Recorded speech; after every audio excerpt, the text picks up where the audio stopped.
Hello everybody, today is part 2 of the Wreath Network in pursuit of my PNPT study.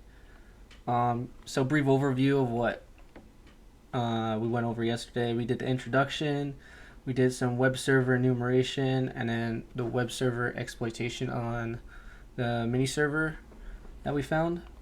And today, for part 2, we're going to be doing everything about pivoting. I'm going to try to get through this whole section. Alright, so let's get started. So, pivoting is the art of using access obtained over one machine to exploit another machine deeper in the network.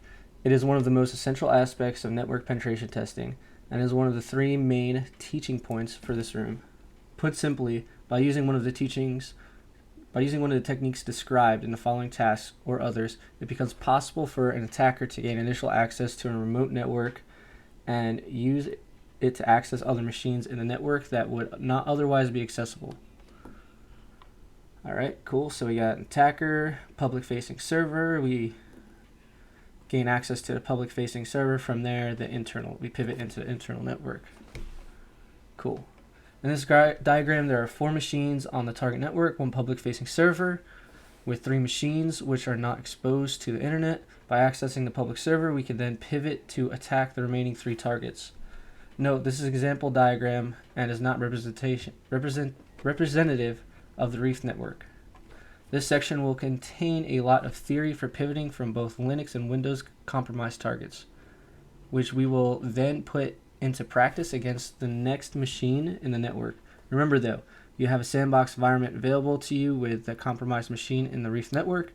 After the enumeration task coming up, you will also know about the next machine in the network. Feel free to use these boxes to play around with the tools as you go through the tasks, but be aware that some techniques may be stopped by the firewall involved, which we'll look at mitigating later in the network. Alright, cool. So we're done with that one.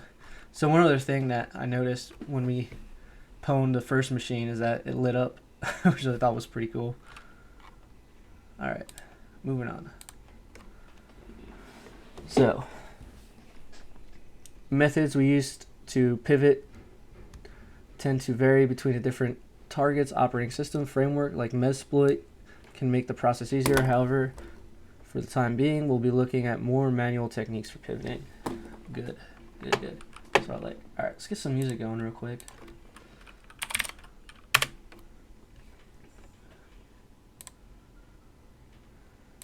Some nice chill step. Yeah, let's do that.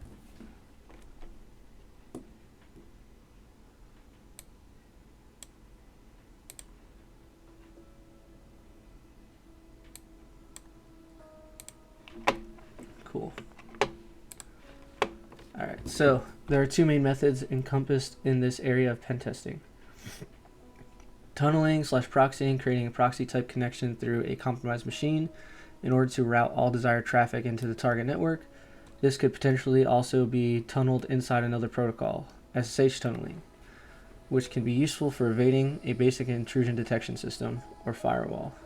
Port forwarding, creating a connection between a local port and a single port on a target via a compromised host.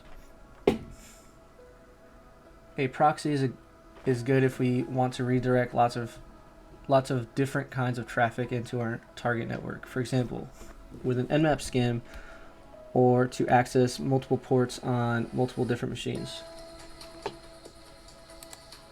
Lower this a little bit. There we go. Sorry, I just ate.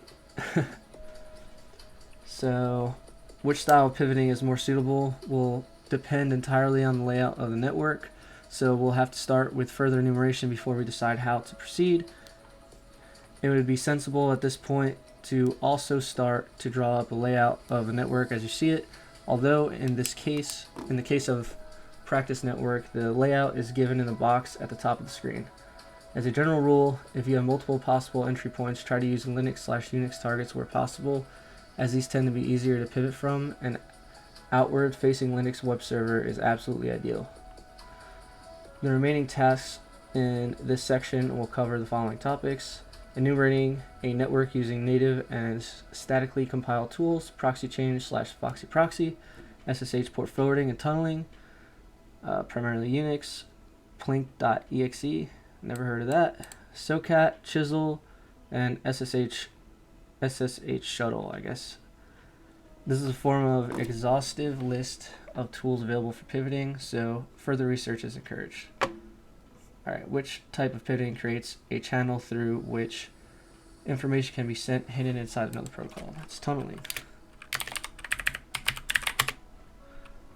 Alright, research not covered in this network, but good to know about. Which Metasploit framework interpreter command can be used to create a port forward? Let's look that up real quick.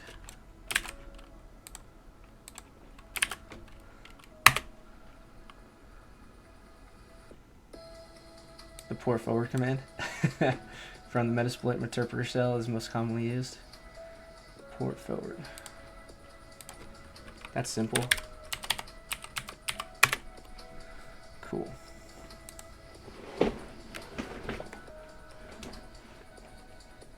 What up, Guillermo? Mouse Hero? You following along? I mean, you don't have to, but it'd be cool. Have someone to hack with for once. Alright, so let's continue. Let's see if we're even connected to the network. It says it's running. Still the same IP address. So let's ping that guy real quick. 10.200.8.200. Yep, cool, still up.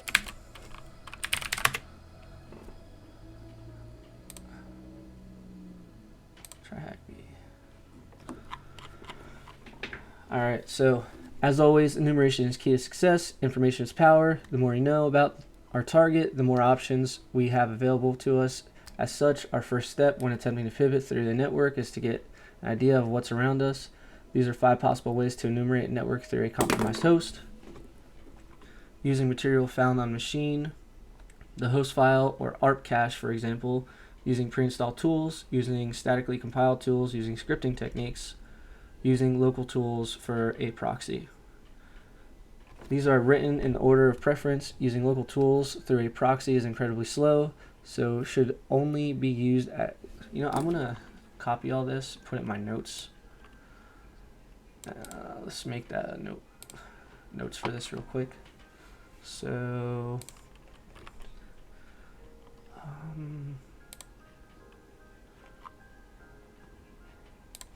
where should I put this? Tryhackme. We'll put it in Wreath and we'll call it tunneling, or no, pivoting. And then we'll just copy this in there.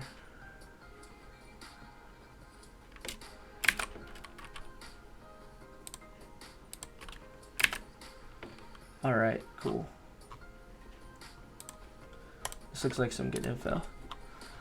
So let's go. Before anything else, though, it's sensible to check to see if there are any pieces of useful information stored on the target. ARP-tech A can be used to Windows or Linux to check the ARP cache of the machine. This will show you any IP addresses of hosts that the target has interacted with recently. Equally, static mappings may be found in etc hosts or Linux, etc hosts on Linux, or C Windows System 32 drivers, etc hosts on Windows, etc resolve.conf. On Linux may also identify any DNS servers which may be misconfigured to allow something like a DNS zone transfer attack, which is out of the scope of this content, but worth looking into. So is that DNS zone transfer? Yeah. Okay. On Windows, the easiest way to check the DNS servers for an interface is with ipconfig/all. Linux has an equivalent command as an alternative to reading the resolve.conf file. nmcli dev show. Cool. There are no useful tools already installed on the system and the rudimentary scripts are not working. and it's possible to get static copies of many tools. These are versions of the tool that have been compiled in such a way as to not require any dependencies from the box. In other words, they could theoretically work on any target, assuming the correct OS and architecture. For example, statically compiled objects of Nmap for different operating systems, along with various other tools, can be found in various places on the internet. A good, if dated, resource for these can be found here. A more up-to-date, what's here? Let's check that. Oh, it's just a GitHub. Okay, so these are all just static binaries that you could probably wget from this website onto the host machine, which is pretty cool. All right, let's continue.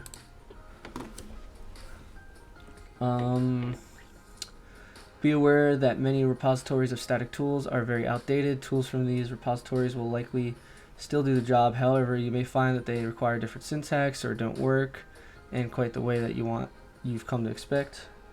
Note the difference between a static binary and dynamic binary is the compilation. Most programs use a variety of external libraries, files on Linux, or .dll files on Windows. These are referred to as dynamic programs. Static programs are compiled with these libraries built into the finished executable file. When we're trying to use the binary on the target system, we will nearly always need to statically compile a copy of the program, as the system may not have the dependencies installed, meaning that the dynamic binary would be unable to run. Alright, finally, the dreaded scanning through a proxy. This should be an absolute last resort. A scanning through something like proxy change is very slow and often limited. You cannot scan UDP ports through a TCP proxy. For example, the one exception to this rule is when using the Nmap scripting engine, as the scripts library does not come with the statically compiled version of the tool. As such, you can use static copy of Nmap to sweep the network to find hosts with open ports, then use your local copy of Nmap through a proxy specifically against the found ports. Okay, that's pretty cool. So before putting this all into practice, let's talk about living off the land. Shell techniques. Ideally, a tool like Nmap will already be installed on the target. However, this is not always the case. Indeed, you'll find that Nmap is not always installed on the current compromised server of Wreath Netwrok. If this happens, it's worth looking into whether you can use an installed shell to perform a sweep of the network. For example, the following bash one-liner would perform a full ping sweep. Alright, so we got a for loop, ports 1 to 255, and then we're going to do a ping taxi. We're only going to ping it once. So ping count 1 on... Okay, so this isn't the ports, this is the IP addresses. So one ping on this network for 1 to 255, and we're going to grep the bytes from it. So that'll print out our open ports, and then done. And it'll go through all 255 IP addresses. Cool, cool. This can be easily modified to search other network ranges, including a Wreath Netwrok. The above command generates a full list of numbers from 1 to 25. Okay, we just went over that. The equivalent of this command in PowerShell is unbearably slow, so it's better to find an alternative option where possible. It's relatively straightforward to write a simple network scanner in a language like C#, or statically compiled scanner written in C++, Rust. Alright, it's worth noting as well that you may encounter hosts which have firewalls blocking ICMP pings. Windows boxes frequently do this, for example. This is likely to be less of a problem when pivoting, however, as these firewalls by default often only apply to external traffic, meaning that anything sent through a compromised host of the network should be safe. Okay, that's pretty cool. So it's worth keeping in mind, however, if you suspect that a host is active but it's blocking ICMP ping requests, you could also Check some common ports using a tool like netcat. Port scanning in bash can be done ideally entirely natively. Okay, so we're doing a for loop again. We're doing all ports. Okay, yeah, this is a ping sweep. My bad, not a port scan, a ping sweep. And then just to see what, I guess, networks we got. And then this is the port scan. So all 65,000 ports, and then we're gonna echo the port we're scanning, or on the IP address, and then all errors looks like it's gonna get shuttled to dev null, and we're gonna echo the port that's open. Cool. Bear in mind that this will take a very long time. However, there are many other ways to perform enumerating using the tools available on the system, so please experiment further and see what you can come up with. Alright. What is the absolute path to the file containing DNS entries on Linux? Alright, so etc/ we went over this. God. Resolve.conf. Yeah.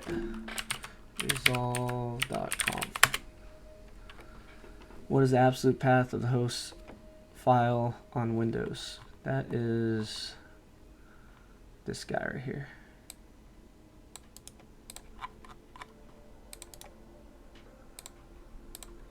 That. How could you see which IP addresses are active and allow ICMP echo requests on the 172.16.0/24 using bash? So that would be ICMP echo requests. That would be this guy.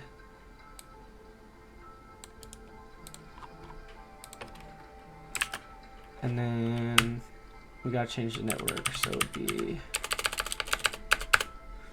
172. Oh, numlock.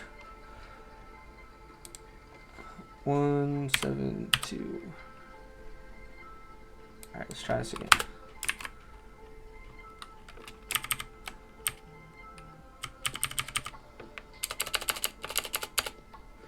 172. Yeah, I'm good. Can you hear me? Pretty sure I got the mic fixed. Mouse Siri, can you hear me?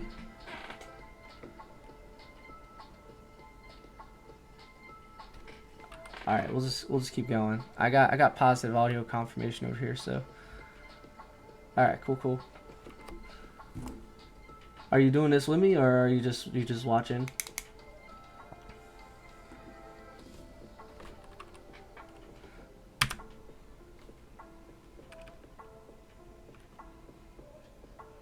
Oh, thanks, man. I'm trying. I was still really rusty. I was on here for like straight 3 months at one point, just doing it every day, and then I took like 3 months off. All right, I got you. All right, 172.16. I keep hitting my number pad and the numlock's not on. There we go. 16.0. .I, right? No, it's just a $.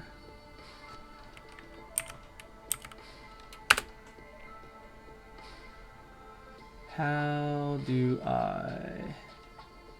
Yeah. There we go. Cool.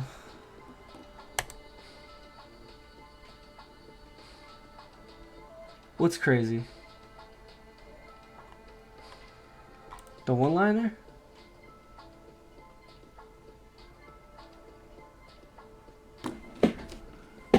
Alright. Ah, there's lots of reading in this one. Alright, I'm gonna pop this in my notes too.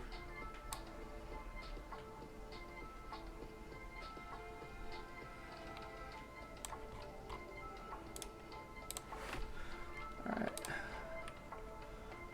Pivoting. Continued. All right. So we're gonna be messing with stuff now on the actual network. All right. So yesterday we got into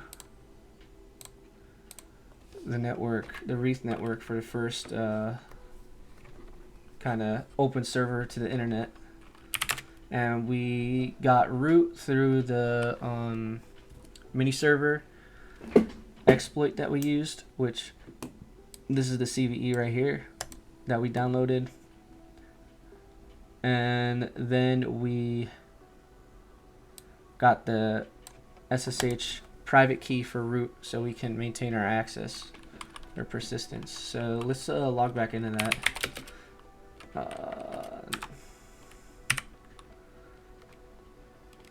That should be good.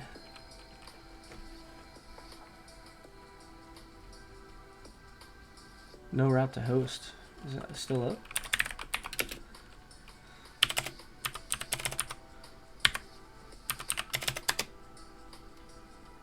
Oh, looks like our machine went down. Oh.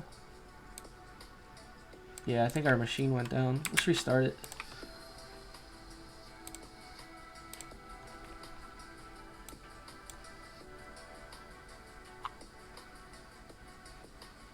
Let's reset it real quick.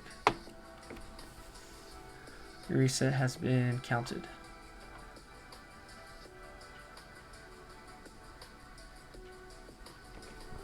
Alright, so we ran into a little hiccup.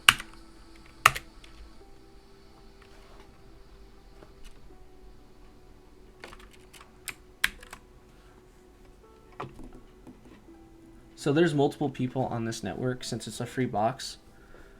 So I guess it has to be put up for a vote whether people want to reset it or not. So I guess we have to reach 8 votes for a reset.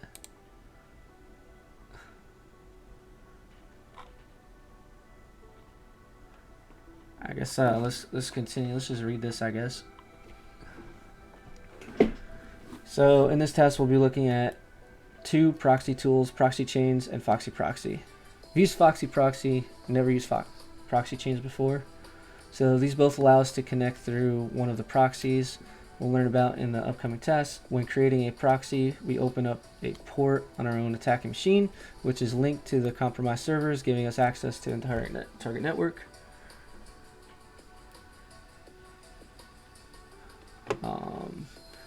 Think of this as being something like a tunnel created between a port on our attacking box that comes out inside the target network, like a secret tunnel from a fantasy story hidden beneath the floorboards of a local bar and extending into place treasure chamber. Proxy Chains and Foxy Proxy can be used to direct our traffic through this port into our target. I'm gonna change the music up real quick. Put some like Zelda chill step. Here we go.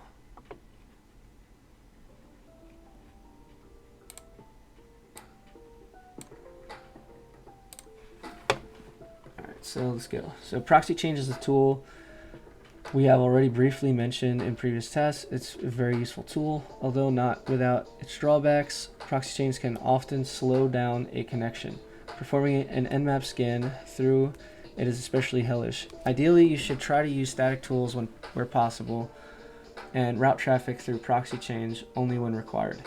That said, let's take a look at the tool itself. Proxy Chains is a command line tool which is actively and prepending the command proxy chains. Activated by prepending the command proxy chains to other commands. For example, the proxy netcat, though a proxy, you could use the command proxy chains netcat IP address. Cool. And port number. Notice that the proxy port was not specified in above command. This is because Proxy Chains reads the options from the config file. The master config file is located at etcproxychange.conf. This is where Proxy Chains will look by default. However, it's actually the last location where Proxy Chains will look. The locations in order are the current directory, your home directory, proxychange.conf, and then the last directory, etc proxychange.conf. Okay, this makes it extremely easy to configure proxy change for a specific assignment without altering the master file. Simply execute copy etc proxychange.conf, then make any changes to the config file and the copy store in your current directory. That's cool. If you're likely to move directories a lot, then you could instead place it in a .proxychange directory under the home directory, achieving the same result. If you happen to lose or destroy the original master copy of proxychange config, a replacement can be downloaded from here. So, another GitHub. So this is what the proxychange.conf looks like. Okay. I'll keep that guy up.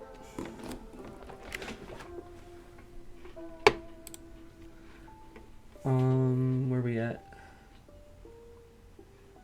Okay, here. Speaking of the proxychange.conf file, there's only one section of particular use to this at the moment of time. Right at the bottom of the file, there are servers used by the proxy. You can set more than one server here to chain proxies together. However, for the time being, we will stick to one proxy. Alright, so cool. SOCKS 4. Proxy types, HTTP, SOCKS 4, SOCKS 5, raw. Specifically, we're interested in the proxy list section. Yep. It is here that we could choose ports to forward and the connection through. By default, there is one proxy set to localhost port 9050. This is the default port for a Tor entry point. Should you choose to run one on your attacking machine, someone's calling me, hold on. Yeah, that's a scam. Always calling about car insurance, you know, or car warranty. So there's one other line. Where was I? Default port, Tor entry point. Okay, Tor entry point. Should you choose to run one of your attacking machine? That said, it is not usually useful to us. This should be changed to whichever arbitrary port is being used for the proxies.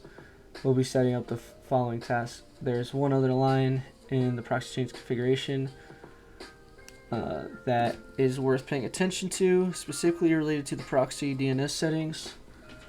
Proxy DNS request, no leak for DNS data. Proxy DNS, okay. If perform an nmap scan through proxy change, this option can cause the scan to hang and ultimately crash. Coming out the proxy DNS line using the hashtag or pound symbol, whatever you want to call it, octothorpe, at the start of the line before performing a scan through the proxy. Other things to note when scanning through proxy chains, you can only use TCP scans, so UDP or SYN scans, ICMP echo packets, ping requests will also not work through the proxy, so use the TACPN switch to prevent nmap from trying it. It will be extremely slow. Try to only use nmap through a proxy when using the NSE. So use a static binary to see where the open ports / hosts are before proxying the local copy of nmap to use the scripts library. Cool, Foxy proxy. I guess we'll read through this real quick too. Let's check if we have proxy chains. Pretty sure I do. Proxy chains. Oh yeah. Let's look at that file real quick. Proxy chains.conf. Whoops. Should probably open it up in the text editor, right? So here we go. So let's comment out that DNS that they told us to comment out beforehand. So right off the bat, this is just all messed up. So let's change this to, I like 9999. Let's do 9001, like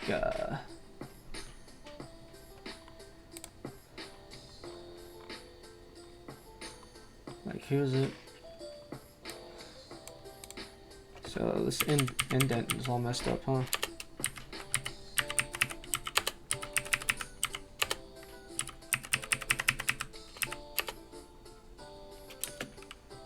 Alright, what is going on with this?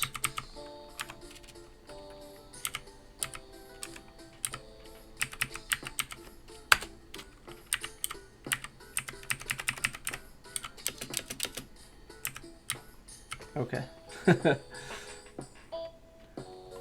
Where's that DNS that he talked about? You guys see it?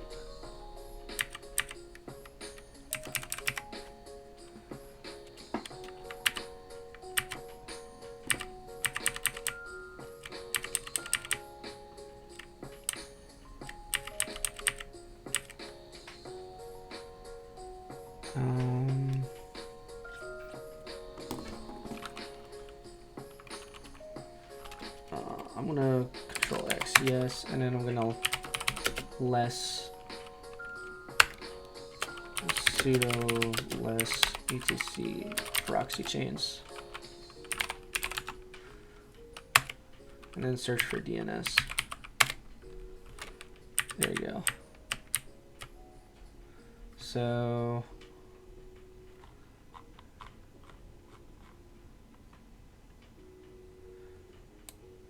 it's right here. I think this is what we have to comment out. So let's just check one more. Check what he's got on his. Proxy DNS requests. Proxy DNS. No, we need to comment out the proxy DNS. It might have been updated since then, so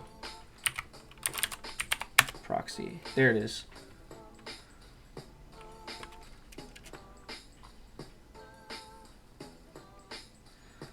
Alright, so let's quit this.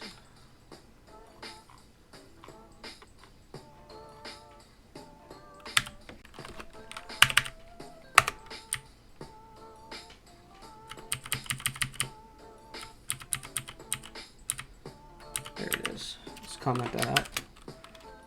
Save that. Alright, that's good. Proxy chain is good to go now.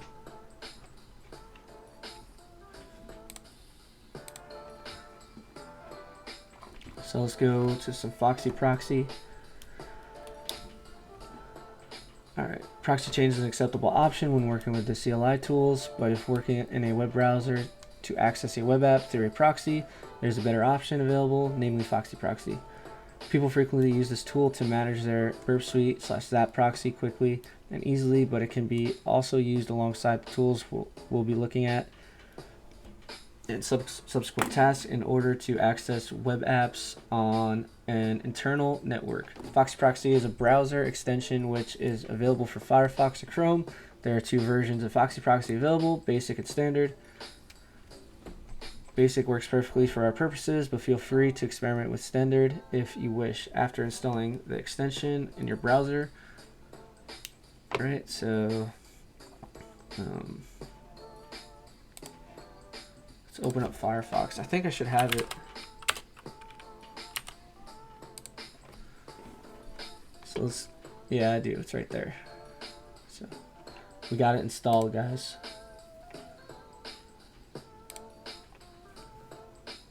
Options, click on Options button. This will take you to the page where you can configure your proxies. Click Add on the left button screen. Takes you here. Fill in the IP and port on the right hand side of the page that appears, then give it a name. Set the proxy type to the kind of proxy you will be using. SOCKS 4S is usually a good bet, although Chisel, which we will cover in a later task, requires SOCKS 5. An example config is given here. SOCKS 4, okay. Port 1337. So I have one set up ready for Burp Suite, but we could set up one for this one. So let's go to Options. Let's add one. Let's call this Wreath. And then we'll do a SOCKS 4 27.0.0.1. And then I guess we could choose any port we want. Well, let's continue reading, see if they want us to choose a specific port for this machine. They just left it at 1337. So yeah, let's do that.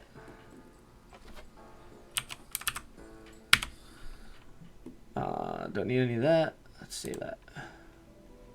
All right.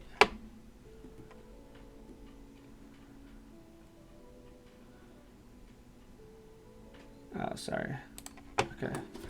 Once activated, all your browser traffic will be redirected through the chosen port, so make sure the proxy is active. Be aware that if the target network doesn't have internet access, like all Tryhackme boxes, then you will not be able to access the outside internet when the proxy is activated.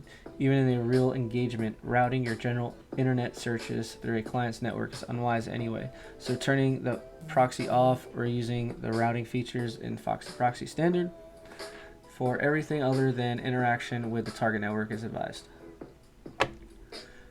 Alright, so with proxy activated, you can simply navigate to the target domain or IP in your browser, and the proxy will take care of the rest.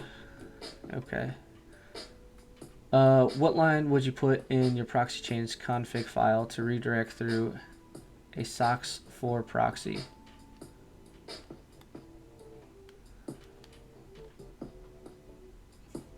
At that.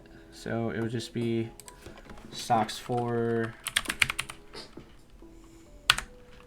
127.0.0.1 and then 4242. What command would you use to telnet through a proxy to that? So it would be proxy change telnet, and then so proxy change telnet, and then the IP address 172.16.0.23.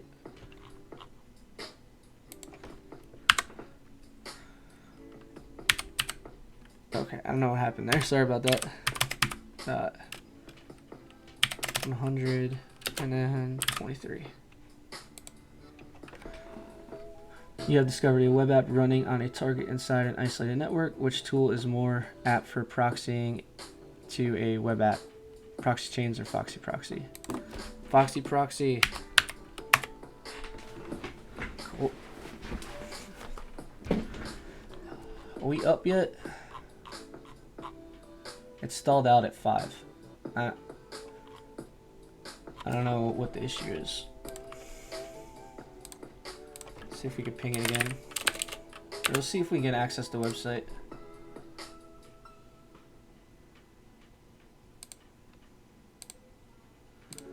So is it https Thomas Wreath THM.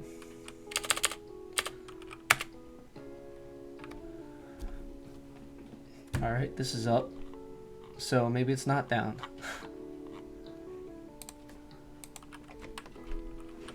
So let's see if we can break in again. SSH, TAC I for interact with the file, root at that guy.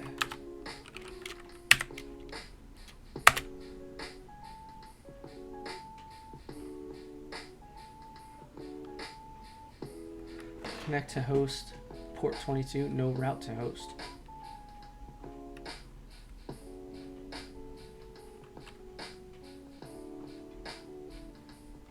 Alright, let's try to run the exploit again then.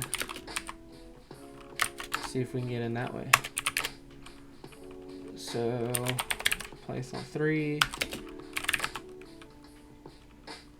And then TAC S for certificate because we're connecting through SSL. And then Thomas Wreath THM.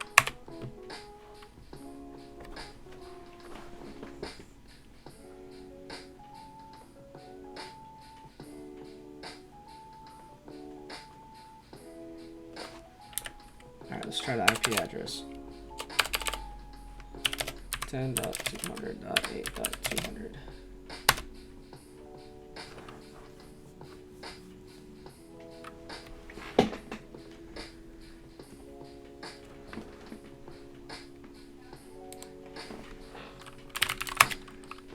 SSH should be open, so I don't know.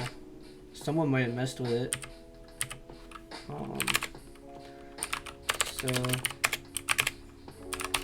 let's cat nmap initial. This is the scan we did yesterday. Yeah, port should be open. Let's scan it again today. Nmap tag p tag 22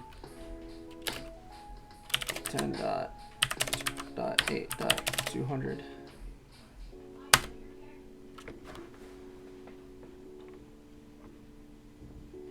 Host seems down. If it is really up, but blocking our ping probe. So let's try that PN.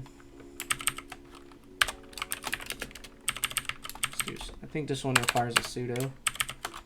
So let's just put that in there.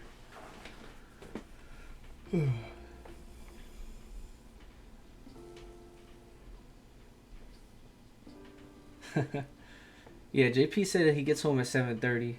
Did he just get on?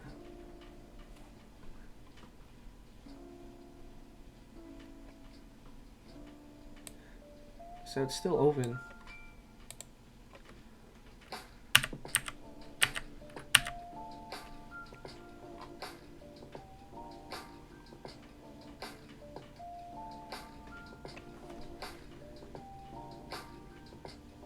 All those are being blocked by a firewall or closed. That's usually what filter means. So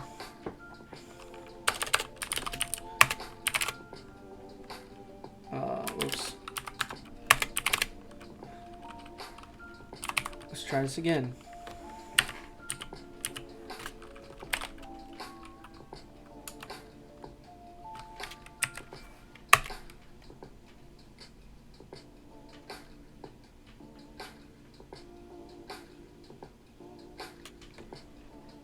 Am I getting the IP address wrong? 10.200.8.200. No.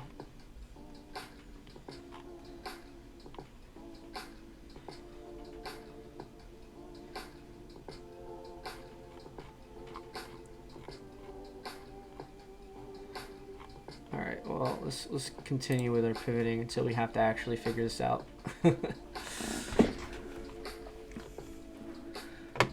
All right, reverse connection. Oh, we're still going. SSH tunneling and port forwarding. This is a big one. Jesus Christ. All right, let's throw this in our notes.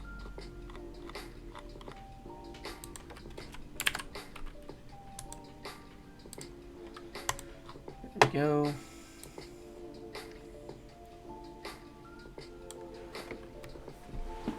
So the first tool we'll be looking at is none other than the bog standard SSH client with an open SSH server.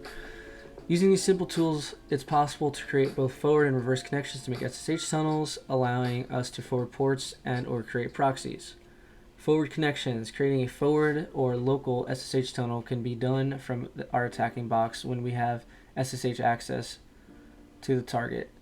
As such, this technique is much more commonly used against Unix hosts. Linux servers, in particular, commonly have SSH active and open. That said, Microsoft relatively recently bought out their own implementation of the open SSH server native to Windows, so this technique may begin to get more popular in the regard if the future were to gain more traction. There are two ways to create a forward SSH tunnel using the SSH client, port forwarding, and creating a proxy. Port forwarding is accomplished with the TACL switch, which creates a link to the local port. For example, if we had SSH access to 172.16.05 and there's a web server running at 10, we could use this command to create a link to the server on the .10 IP. So SSH TAC L 8000. So I guess we're creating a link on port 8000 on the 172.16.0.10 through port 80. Alright, let's keep reading. Trying to understand this. We can then access the website on 172.16.0.10 through 172.16.0.5 by navigating to port 8000. Okay.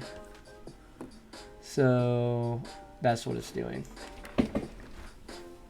So it looks like it's connecting this IP address, which has a web server on it at port 80, to port 8000, so that all we have to do is go to this IP and designate port 8000, and it'll take us to this website through that port.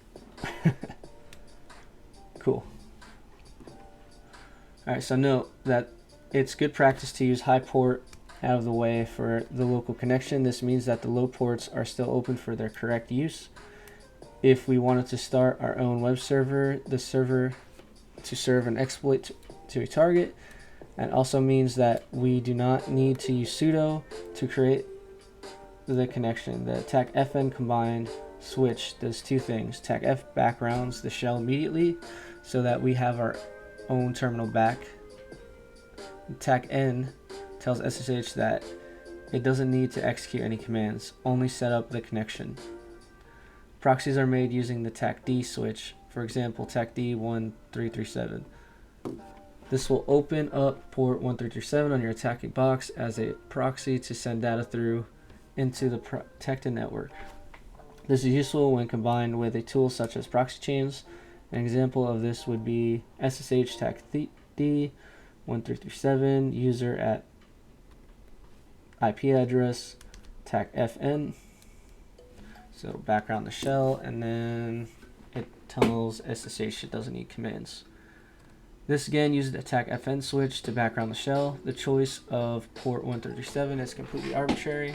All that matters is that the port is available and correctly set up in your proxy chains or equivalent. Configuration file. Having this proxy set up would allow us to route all the traffic through into the network, target network. Alright, so we set up our port, our proxy chain, so 9001. So when we do that, we're gotta remember port 9001. Alright, so reverse connections. Reverse connections are very possible with SSH client, and indeed may be preferable if you have a shell on the compromised server but not SSH access. They are, however, riskier as you inherently must access your attacking machine from the target, be it by using credentials or preferably a key-based system. Before we can make a reverse connection safely, there are a few steps we need to take. First, generate a new set of SSH keys and store them somewhere safe. SSH keygen. Cool. And this is what you get. ls tech l reverse. This will create two new files, a private key and a public key. Copy the contents of the public key, file ending in .pub, then edit the home directory .ssh authorized keys file on your own attacking machine. You may need to create the home.ssh directory and authorized keys file first on the new line. Type the following line, then paste it in public key. So it doesn't want us to do that now. So on a new line, type the following and paste it in the public key. So it's going to look like that. So what does this command do? Command echo. So it's echoing. This account can only be used for port forwarding. And then no agent forwarding, X11 forwarding, no PTY. So no forwarding any shells. This makes sure that the key can only be used for port forwarding, disallowing the ability to gain a shell on your attacking machine. Alright, yeah, that's what this means. The final entry in the authorized keys should look something like this. Alright, so let's go and do that. real quick. So SSH attack keygen.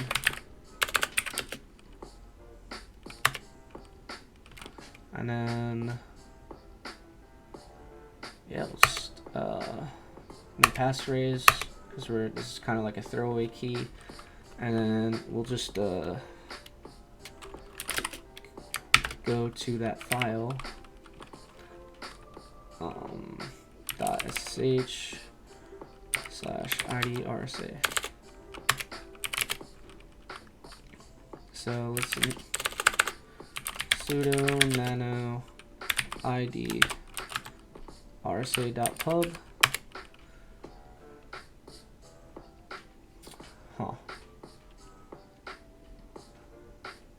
I don't like the look of this. So what does it look like when we cat it out though? So cat id rsa.pub. Do I have Sublime? Subble? Okay, let's open it up in that. .pub. There we go. That looks better. Nah, let's keep the old version. So let's copy that command he was telling us.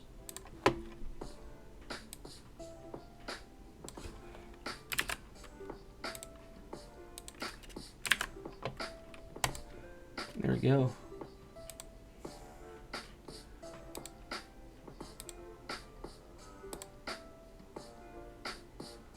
Oh, okay. That was from a previous box I was doing. It was the temple box on Tryhackme. Has you dealing with SHA-1 hash collisions, which is pretty cool. And yeah, this is the script that ended up working. But yeah, let's get back to this. So now it's cat id rsa.pub. There it is.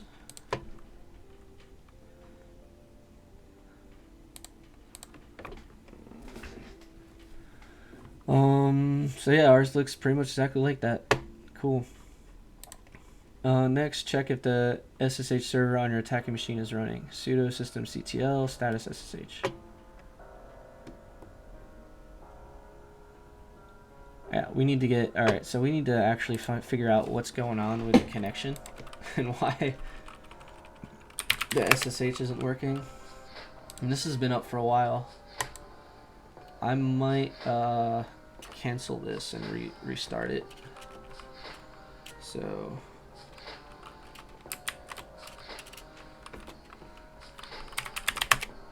exit that. And let's open up a new tab and restart that connection.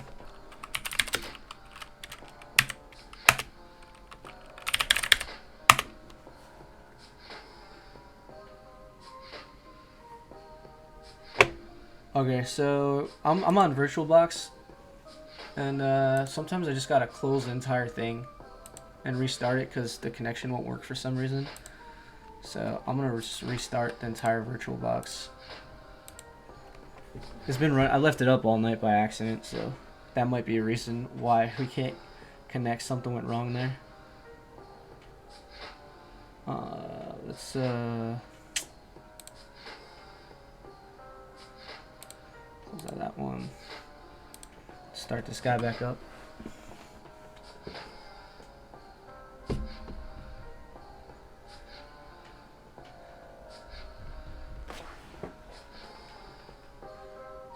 Alright. So let's see if this worked. So sudo openvpn.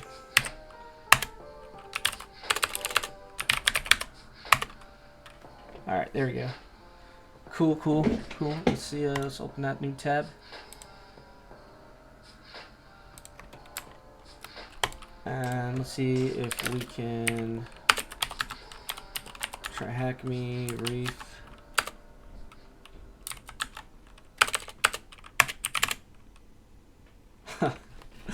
Oh man, it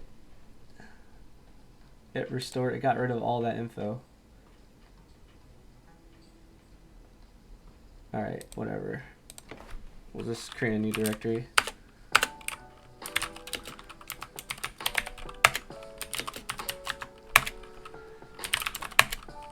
So we lost our Nmap scans and our CVE that we downloaded, but and our SSH key that I had to get in. Oh man, that means we need to do the exploit all over again. Oh man, okay. So I'm just gonna do this real fast so we can continue. We were on exploitation. This is what they wanted. So git clone. Wow, it's already in there.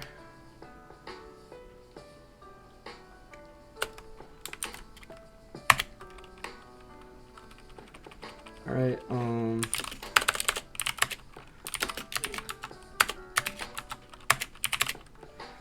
And then cat requirements. And then I think the only thing we need to install last time was argparse. Argparse.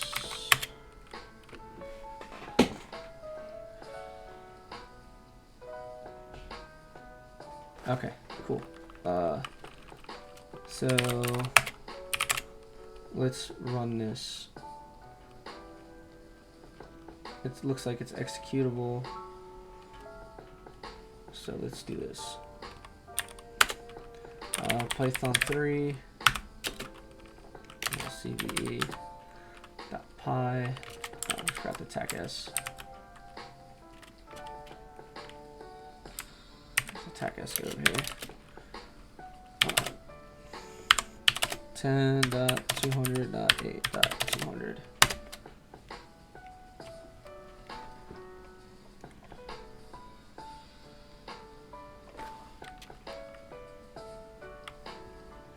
Oh, I have to, it erased everything from what I did yesterday, so I have to add the Thomas Wreath to my hopes file again. Firefox. So let's open this guy. Type 10.200.8.200.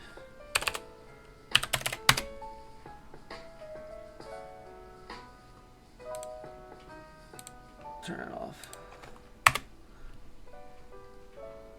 Just to make sure it'll should reroute to it.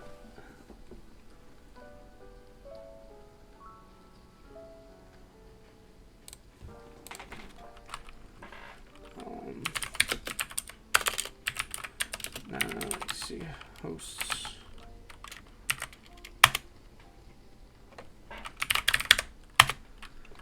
All right, so let's go down. 10.200.8.200 and Thomas Wreath.thm. Save that. Let's go to https Wreath.thm.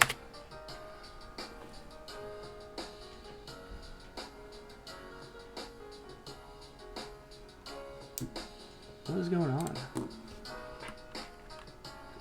Are we resetting the server? No.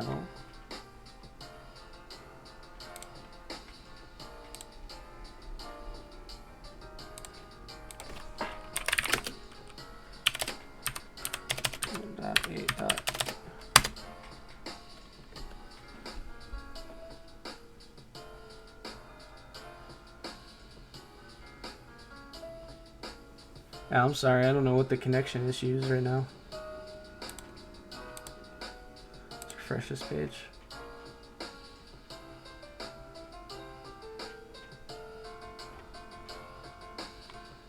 I'm connected. That's the issue. Alright, well, let's start it up. That makes sense. So let's stop this.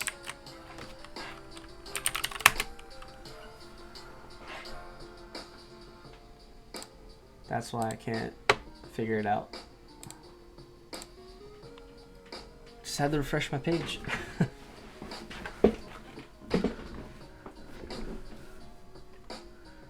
Network state running. Alright.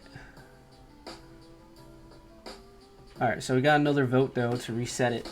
So hopefully this issue still isn't happening. Maybe, hopefully it's just on my end. That was all messed up. So let's try this again. Thomas Wreath.thm.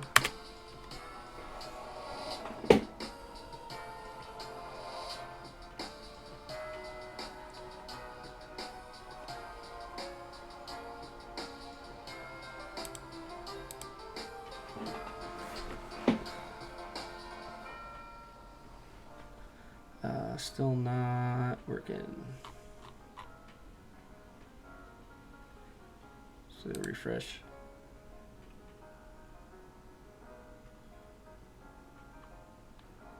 Okay, we got a positive run-in with the green.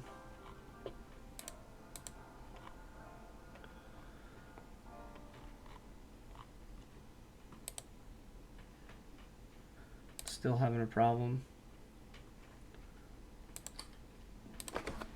See if we can ping it.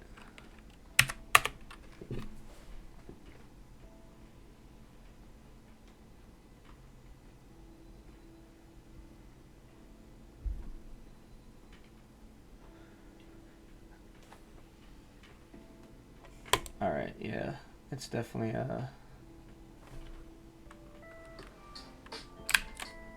not working. Transmitted 21 packets, 0 received. 100% packet loss.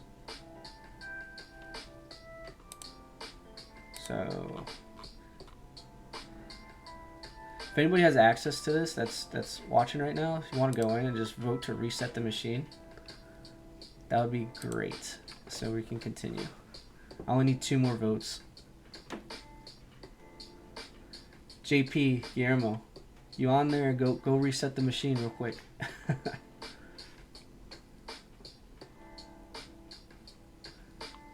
All right. Well, I guess let's continue reading, and then I guess we'll go back to what it wants us to do,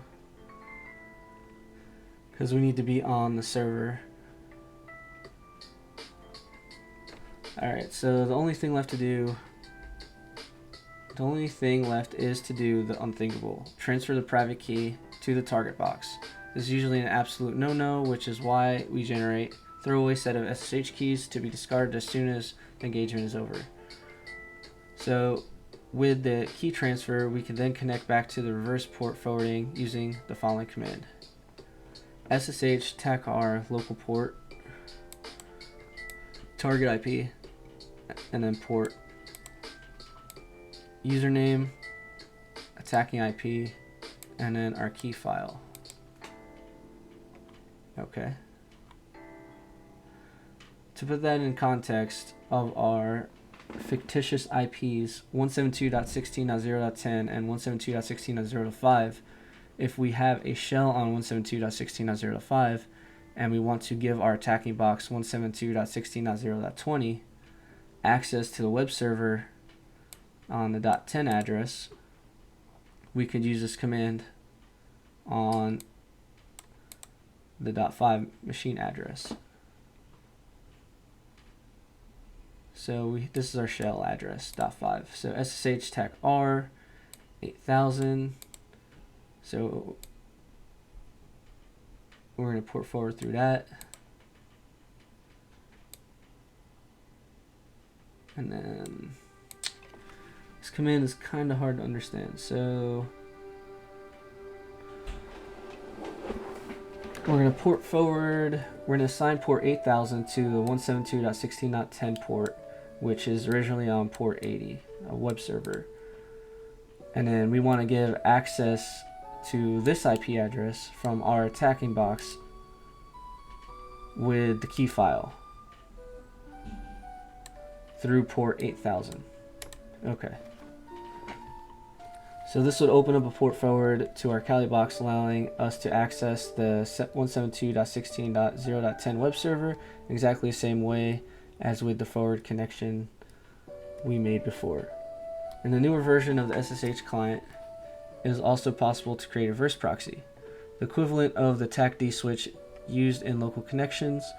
This may not work in older clients, but this command can be used to create a reverse proxy in clients which do support it.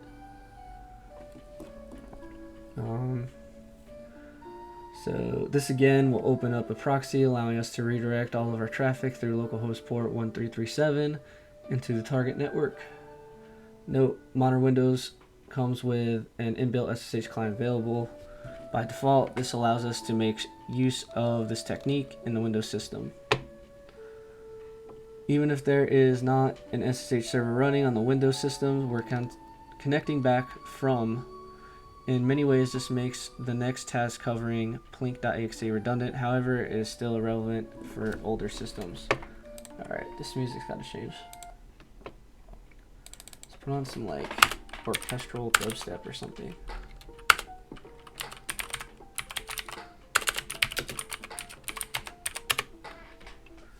So we got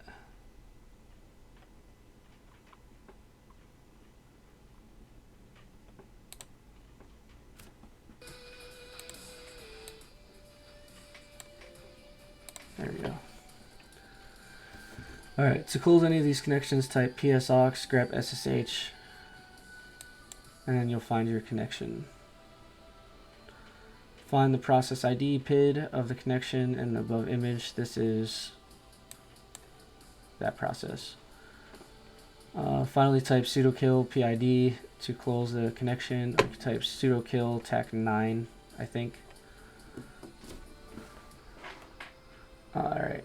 If you're connected to an SSH server from your attacking machine to create a port forward, would this be a local L port forward or a remote R port forward?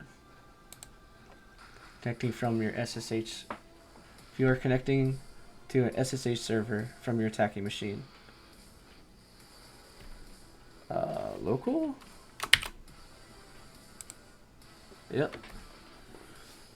Which switch combination can be used to background an SSH port forward or tunnel? So was that tech FN? Yep. It's a good idea to enter our own password on the remote machine to set up a reverse proxy. A or nay?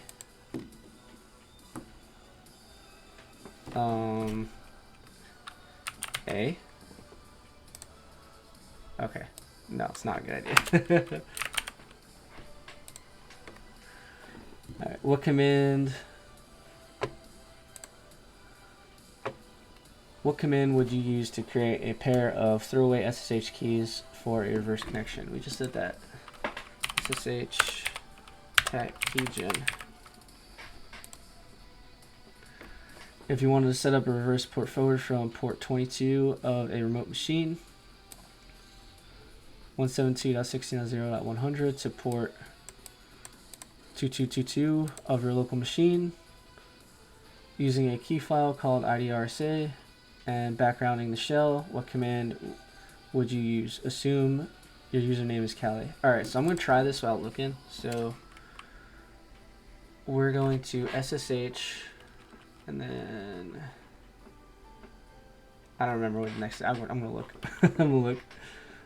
Tac R. All right, so SSH tac R, and then the port 2222, and we want to our remote machine 172.16.0.100. I don't remember if there's anything in between. I don't know. We'll see. So, and then Callie at our local machine, which is 172.16.0.200 tac I to interact with our IDRSA. And then we want the background FN. Let's see if that's right. All right, cool. Dope.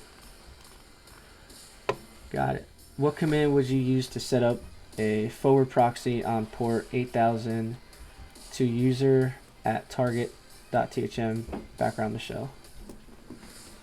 Sorry, my dog's right outside the door.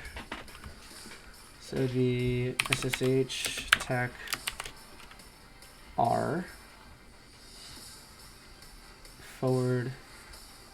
What command would you use to set up a forward proxy on port 8000?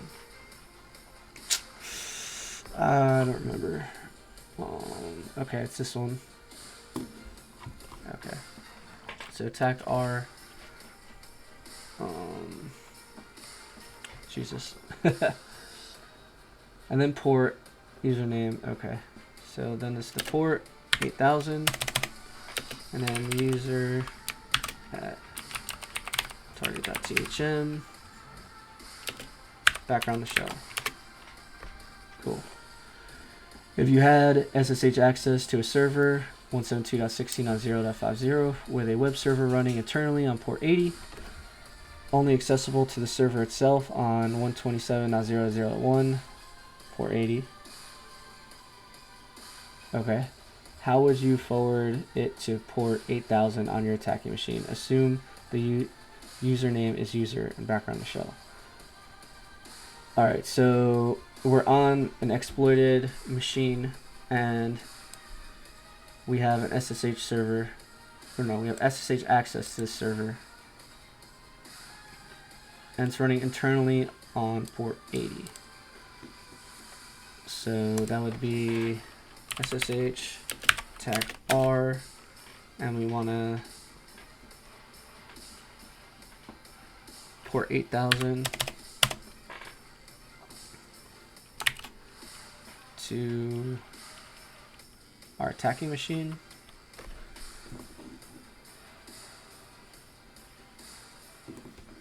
So 172.16.0.50, and it's on originally on port 80, and then we want to forward it to our attacking machine, so it would be user at 127,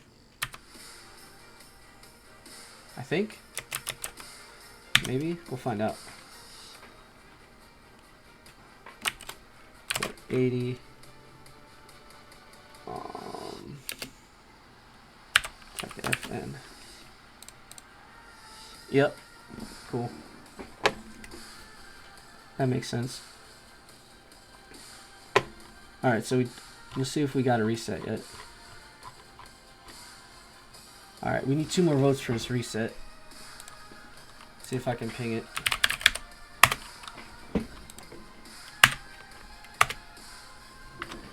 See if anything's changed. Nothing has changed, it looks like. See if we can access the website.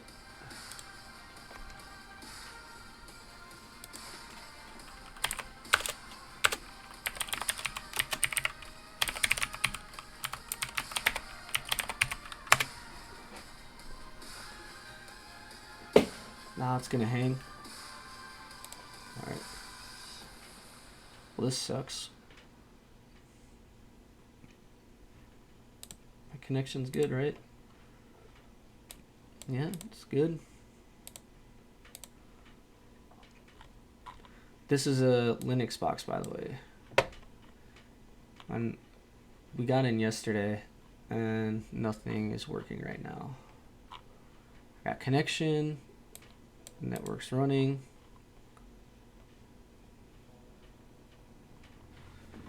The box just needs to be reset. Alright, so we're done with this one.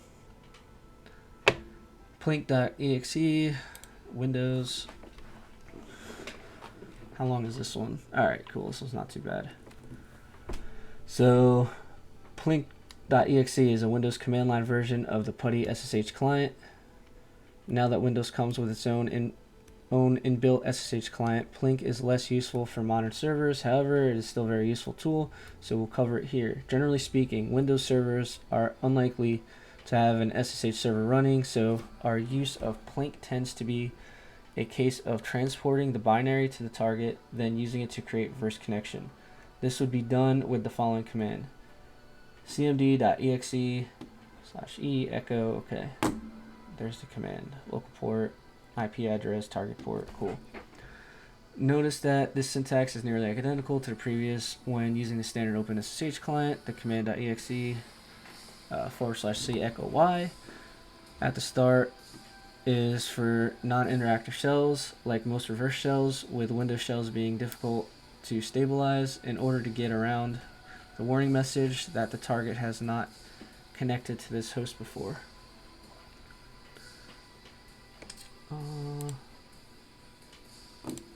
Hold up. Alright. To use our example from before, if we have access to 172.16.0.5 and would like to forward a connection to 172.16.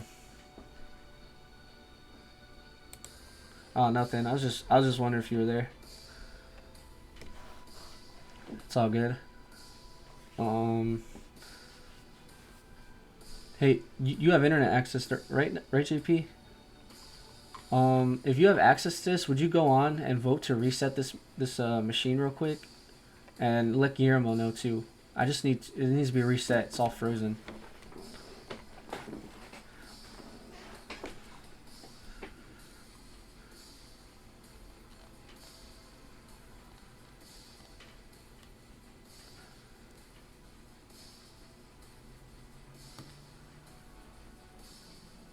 All right. Yeah, you could type it. You could type it in the chat, JP. You don't gotta type it on Teams, but that's fine. All right. Note that any keys generated by SSH keygen will not work properly here. You'll need to convert them using puttygen. Yeah, it's a little delayed. All right, thanks, man. All right, the resulting. All right, let's start over. Start from this paragraph. Note that any keys generated by SSH keygen will not work properly here. You will need to convert them using the puttygen tool, which can be installed on Kali using a sudo apt install putty tools. Cool. After downloading the tool, conversion can be done with puttygen key file taco output key.ppk. ppk. All right, substituting in a valid file for the key file and adding the output file. The resulting .ppk file can then be transferred to the Windows target and used in exactly the same way as with the reverse port forwarding taught in the previous task. Despite the private key being converted, it will still work perfectly with the same public key we added to the authorized keys file. Note, Plink is notorious for going out of date quickly, which often results in failing to connect back. Always make sure that you have the most up-to-date version of the .exe whilst there is a copy pre-installed on Kali at user share Windows resources binaries plink.exe. Ooh, that's a good one to look up. I don't think I ever looked at that folder. Downloading a new copy from here before engagement is sensible. What tool can be used to convert OpenSSH to plink.exe?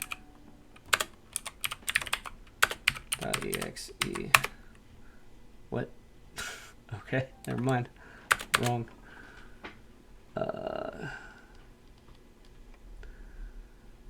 Was it putty? Convert. Let's just do this. Puttygen. There we go. Cool. Let's go to SoCat.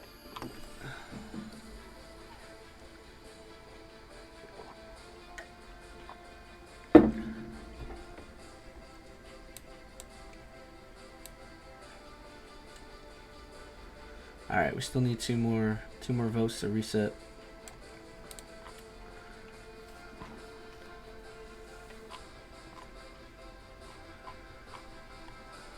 All right, SoCat. This is like the advanced netcat. It's got some crazy syntax that I can't remember. So let's read about SoCat. SoCat is not just great for fully stable Linux shells, it's also superb for port forwarding. The one big disadvantage of SOCAT, aside from the frequent problems people have learning the syntax, is that it is very rarely installed by default on the target. That said, static binaries are easy to find for both Linux and Windows. Bear in mind that the Windows version is unlikely to bypass antivirus software by default, so custom compilation may be required. Before we begin, it's worth noting, if you have completed the What the Shell room, you will know that SOCAT can be used to create encrypted connections. The technique shown here could be combined with the encryption options detailed in the shells room to create encrypted port forwards and relays. To avoid overly complicating the section, this technique will need not be taught here. Cool. However, it's worth experimenting with in your own time. Whilst the following techniques could not your own time. This is my own time. No one's paying me to do this. Whilst the following techniques could not be used to set up a full proxy into a target network, it is quite possible to use them to successfully forward ports from both Linux and Windows compromised targets. In particular, SOCAT makes a very good relay. For example, if you are attempting to get a shell on a target that does not have a direct connection back to your attacking computer, you could use SOCAT to set up a relay on the currently compromised machine. This listens for the reverse shell from the target and then forwards it immediately back to the attacking box. Cool. Alright, so forwarded reverse shell. SOCAT forwarder. Public facing server. Reverse shell. Cool, I understand the concept, but definitely gonna need to do that or see it done too. In like the command line to really understand that. Alright, so it's best to think of SOCAT as a way to join two things together, kind of like a portal gun in the Portal games, to create a link between two different locations. This could be two ports on the same machine, kind of like a command and control, I guess, right? On the same machine, it could be used to create a relay between two different machines. It could be used to create a connection between a port and a file on the listening machine, or many other similar things. It is an extremely powerful tool which is well worth looking into in your own time. Again, there it is, your own time. Generally speaking, however, hackers tend to use it either create reverse/bind shells, or, as in the example above, create a port forward. Specifically, in the example above, we're creating a port forward from a port on the compromised server to a listening port on our own box. We could do this the other way through by either forwarding a connection from the attacking machine to a target inside the network, or creating a direct link between a listening port on the attacking machine with the service on the internal server. This later application is especially useful as it does not require opening a port on the compromised server. Before using SOCAT, it will usually be necessary to download a binary for it, then upload it to the box. For example, with a Python web server on Kali, sudo python 3 techm HTTP server 80, then on target curl. So you would set this up on the tac box. In the directory, you have the SOCAT machine or SOCAT binary downloaded, and then you're gonna curl your own IP address wherever directory it's located, tac O to temp, and I guess just a cool one-liner, also make it executable. Cool, so there it is. And yeah, this is the attacking machine, and this is the compromised machine. Which of the binary uploaded? With the binary uploaded, let's have a look at each of the above scenarios in turn.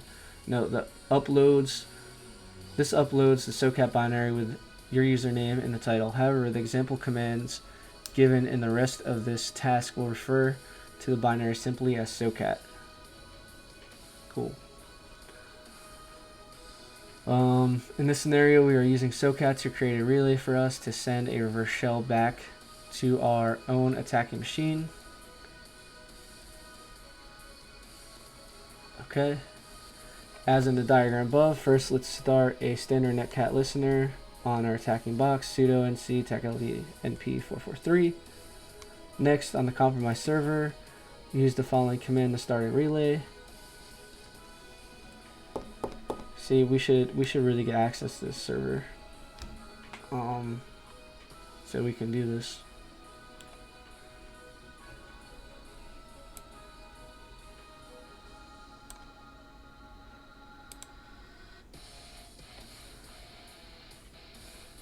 See if we reset. Nope, we're still at 6.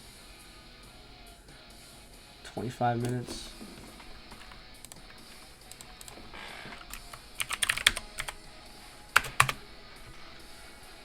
Alright, see if we have any connection yet.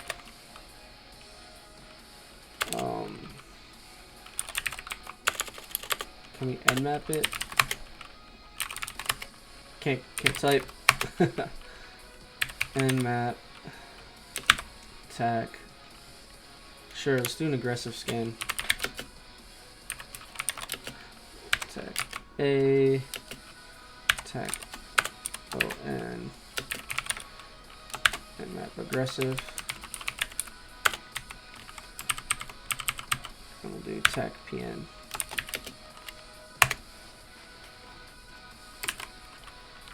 I want to see the output.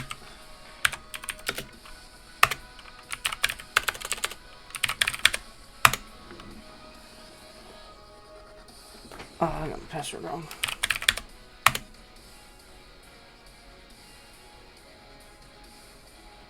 Host discovery disabled. All addresses will be marked up. Alright, we'll just get rid of the PN.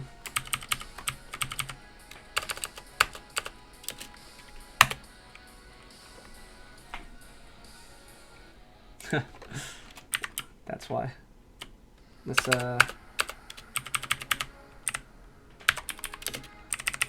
we'll name it I didn't even give it an IP address.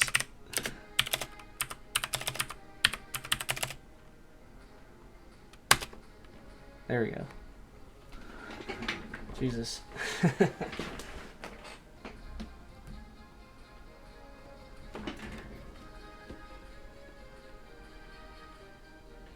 Oh, just found out you'll need a week streak or the paid account before you can join in Wreath.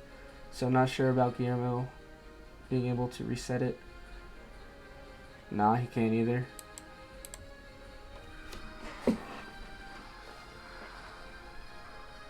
Alright. Yeah, it's not working correctly.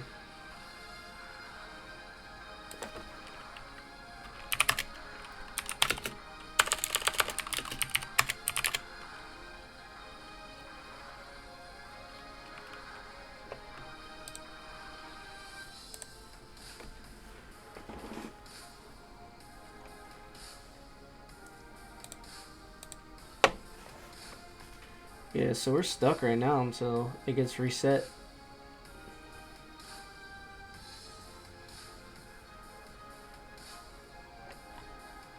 Maybe I'll just try connecting again. Do that. Start over again.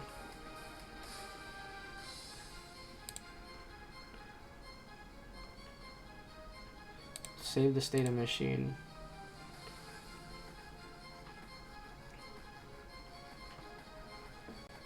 So when I shut it off, I don't have to do everything again. Restart this.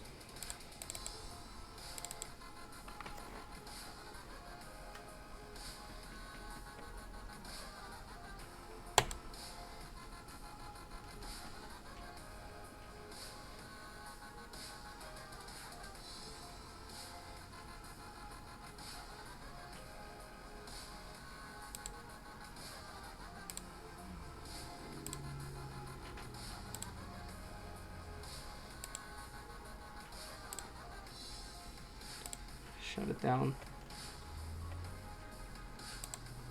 Start it back up and try reconnecting everything. This is the last thing I could think of besides resetting it.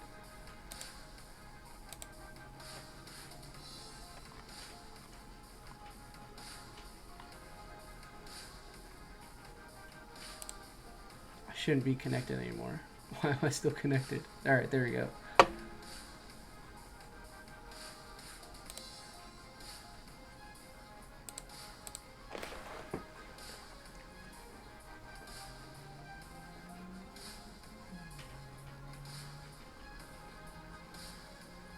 Yeah. I know we need 8 requests.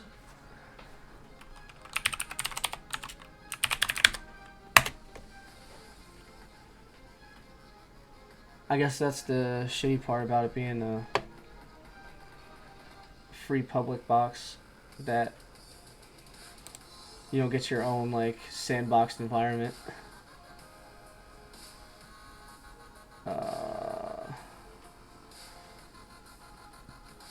There we go. No.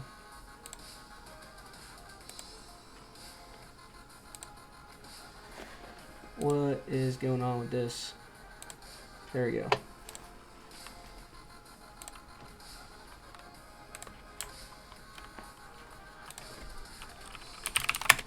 So sudo OpenVPN.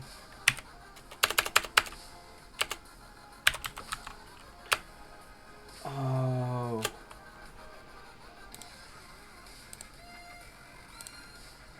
It's probably my fault the whole time. Watch this. Remember when the whole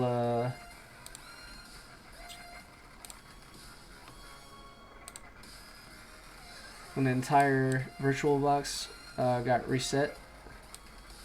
I didn't have this key in here.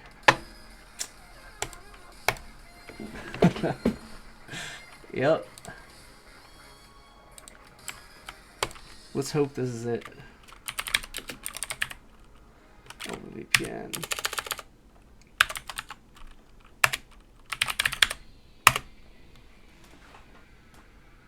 Cool. Sequence complete on that guy. And open new tab.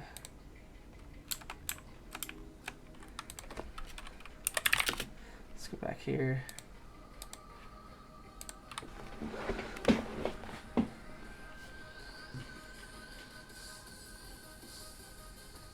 Connected. Doesn't say we're connected here, but if we go to access, we go to the Wreath Netwrok. It says we're connected here. Alright, cool. So 10.200.8. Boom, finally. Alright. My fault. I had the wrong OpenVPN file. That was pretty dumb. That's okay, we figured it out. So, let's see if this works. Thomas Wreath. Yeah, there we go. It's working.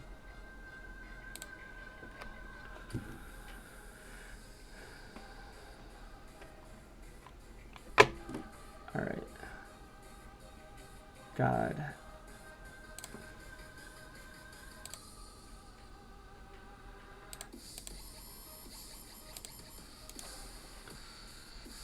Alright, so CD, CTF, Tryhackme, Wreath. Alright, let's compromise this machine real quick and get back to where we were.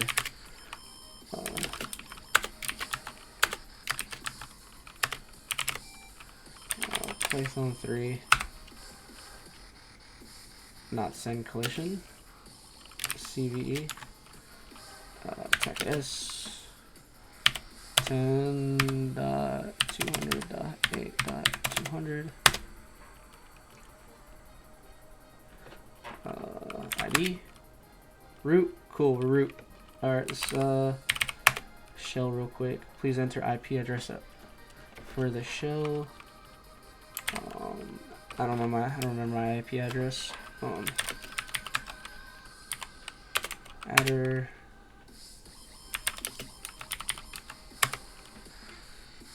There it is. Tone 0. Enter that guy in real quick. Let's set up a reverse shell. Netcats attack LVNP at port 9999. Cool. 9999. Press enter to start a netcat. I already did that. Cool. There it is. There's the shell. Alright, so let's cd root /.ssh. And we got the SSH key right there. So we can close this guy. Exit. So we have a reverse shell down there. And then we can cat ID RSA.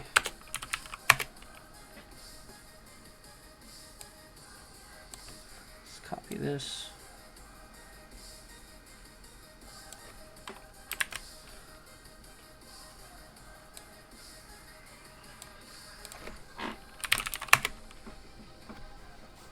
And let's create art ID art RSA for the 10.200.8.200 machine.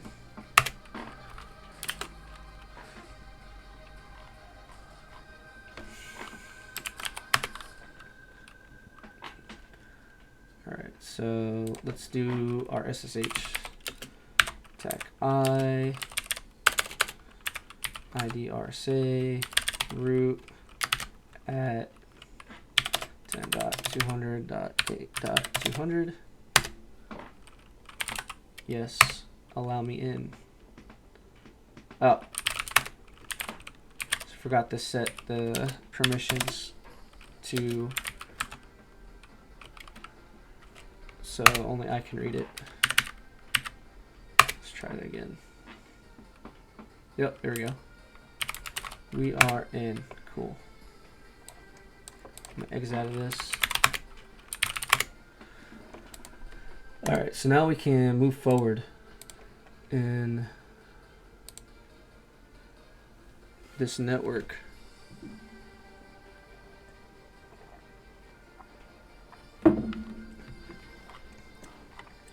Yeah, so yesterday I did the whole exploitation thing. So if you weren't here, it is on YouTube. I uploaded it. Where were we? We were about right here. So let's try this. Let's try this. So sudo python 3, and then let's curl this. Where is socat? We do have socat. I guess it's in path, so we could just call socat. Let's try it. Python 3 HTTP server on 43. Oh, I forgot to tag M.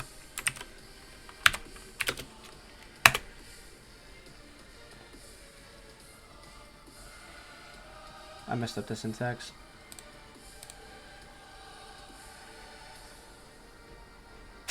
Nope, just have to use sudo.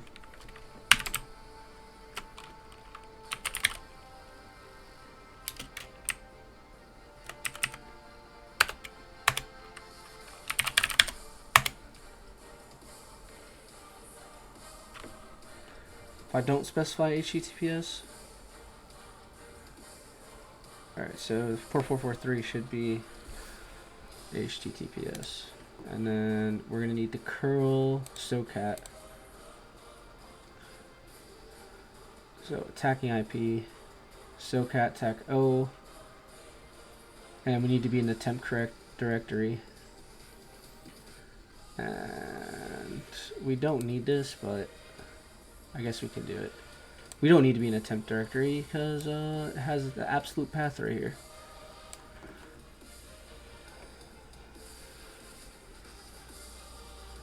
Do we have to create? Let's create our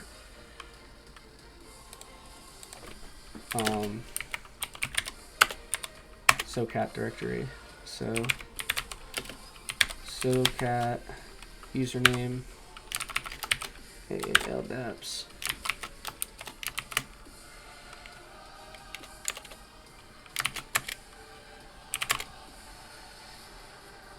Alright, so let's curl. I don't remember my IP address. So IP add.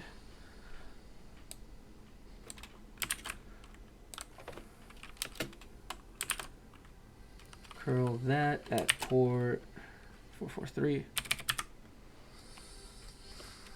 Close it. I cannot remember the syntax of this.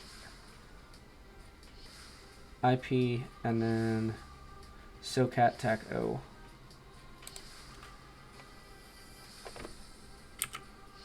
IP socat tac o. And then we should just be placing it in the current directory, right? Let me look at that command again. Yeah. To socat ldapps.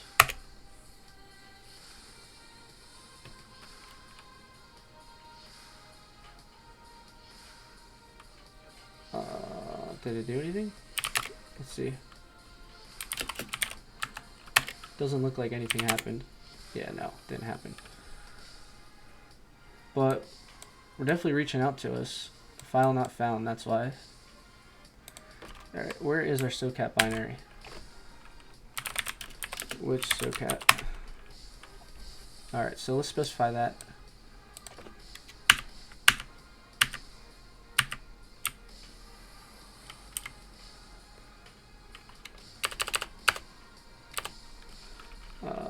User and socat. Connection refused.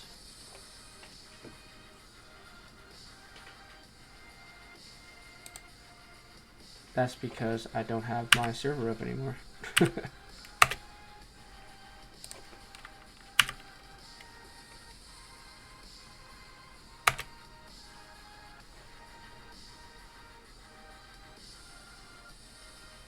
Failed to create a file socat as a directory.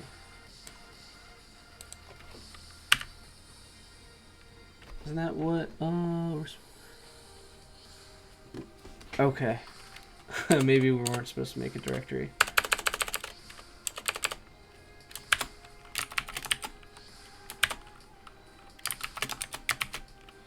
Let's try that. Oh, looks like we got it. Alright, now we can chmod plus x socat. Alright. So now we have socat on this machine. Let's see if we run it.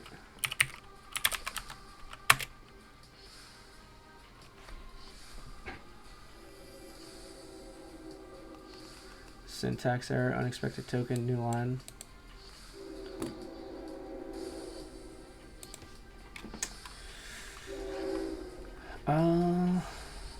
Okay. Yeah, sorry about the train. Alright, let's go back and see what we're doing wrong.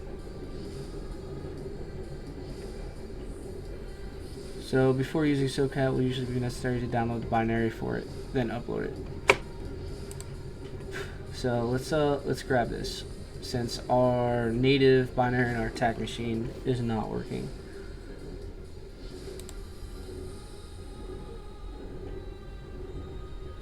Build.ssh. So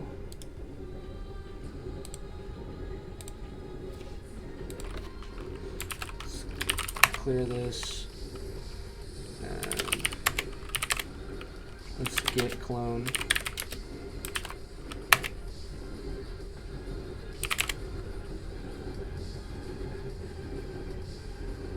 Not found.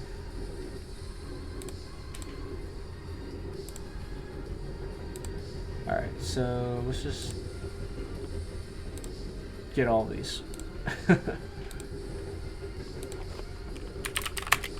And let's put it in our home directory.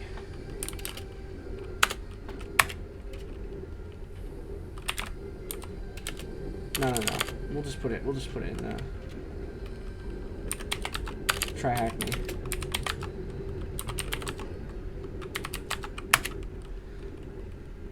Alright.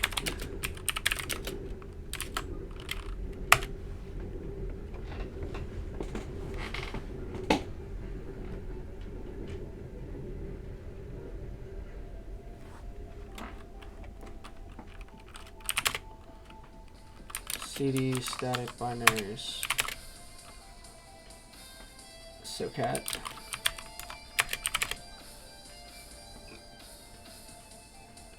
Alright, so let's see if we can pull SoCat down. So let's remove SoCat.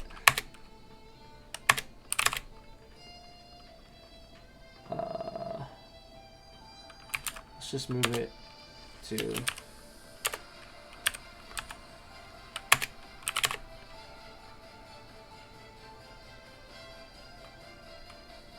we'll just name it something different. So let's spin up a server. Sudo python 3 check 3, and then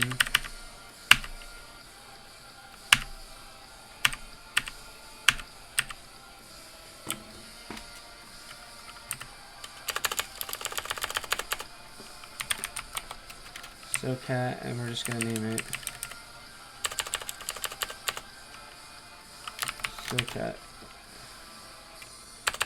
SoCat 2. I like that.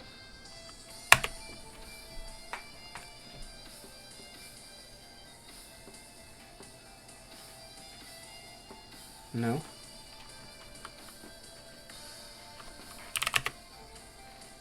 Yeah, there it is. Mod plus X SoCat. Let's tackle A. Or executable. Or was that a directory that I pulled out? I pulled down a directory, didn't I? Yeah. Mod stu 7. Alright, cd SoCat.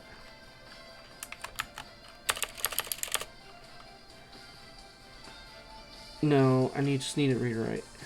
Chmod plus or minus, let's do minus X. SoCat 2. There we go. Or is this just the binary? I'm messing up. I should just try to. It's not a directory. It is. Should just be the binary.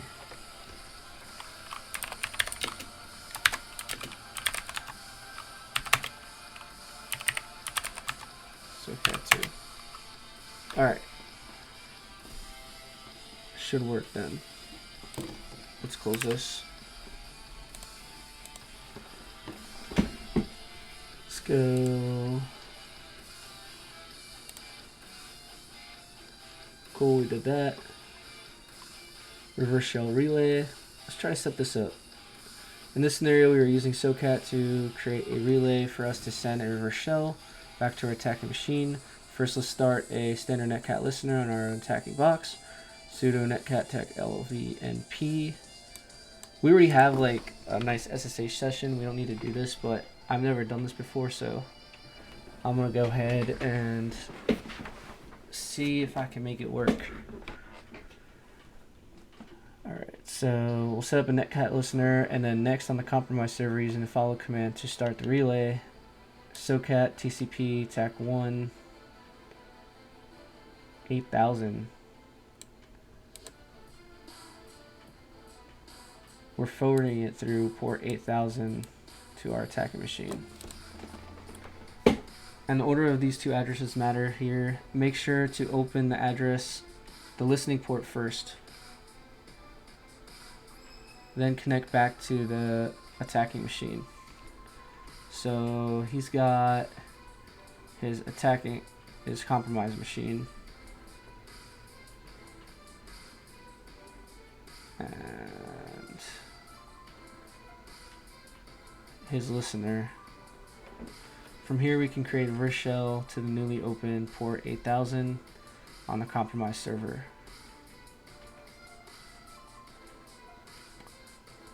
This is demonstrated in the following screenshot using Netcat on the remote server to simulate receiving reverse shell from the target. Alright, so we do that command and it sets up a port forwarding.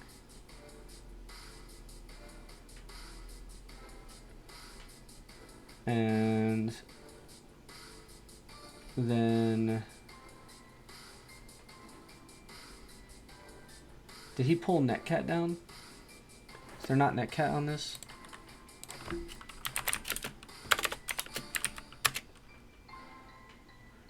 Yeah, there's no Netcat, so we gotta pull Netcat too. Do I have Did Netcat get in here?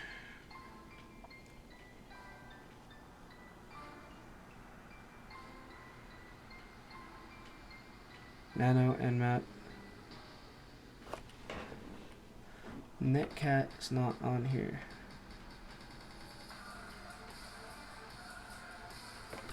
Let's just go to the binaries.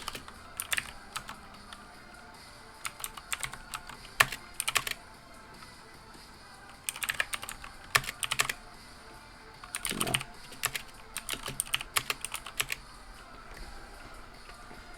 We got nano nmap file, Docker. Let's see if we can find a Netcat real quick.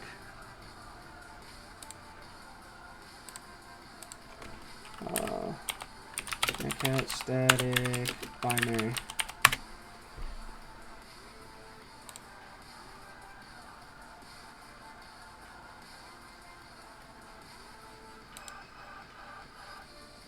Here we go.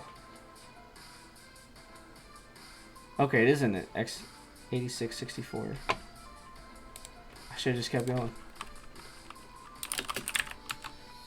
Binaries, Linux, and then x8664. Netcat, there it is. So let's pull that guy down. 443, listen to that. And I'm just going to use wget.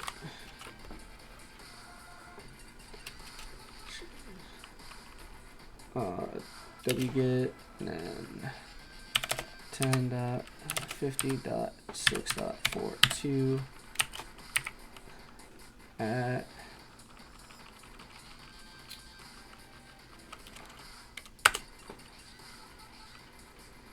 we should say ncat.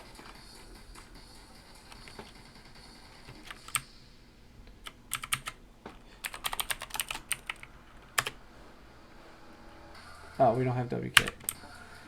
I guess we'll just use curl.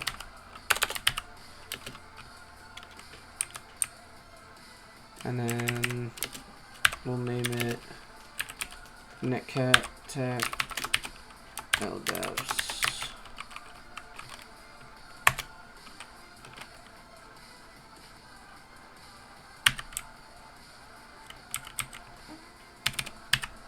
Whoops.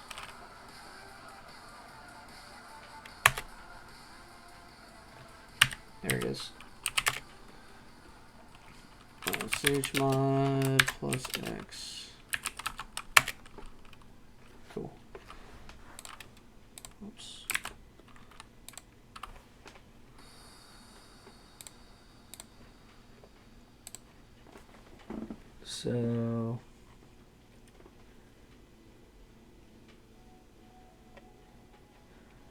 So he ran that socat command. This one.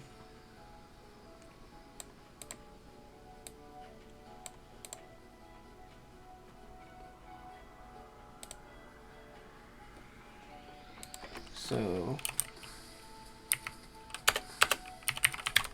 SoCat 2 is what we named it. And then TCP TAC 1, we'll do the same port as he is.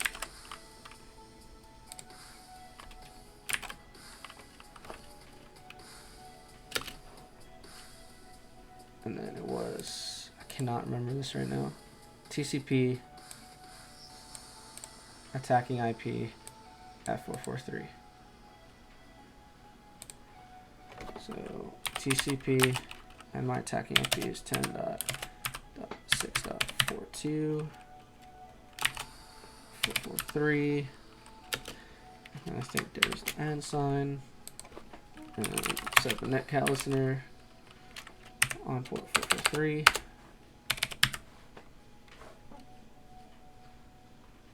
Right?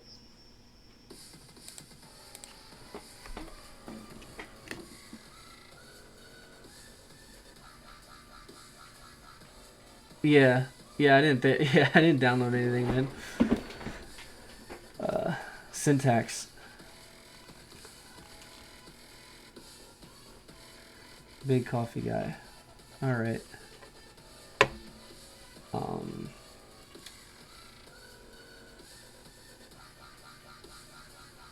So he just typed listener in his.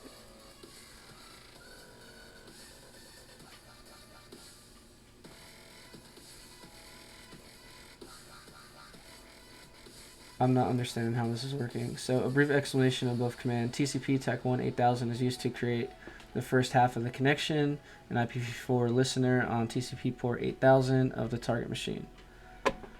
Yep, got that part. TCP attacking IP 443 connects back to our local IP on port 443. The attacking IP obviously needs to be filled in correctly for this to work. And backgrounds the listener, turning it into a job so that we can still use the shell to execute other commands. So if we're running this,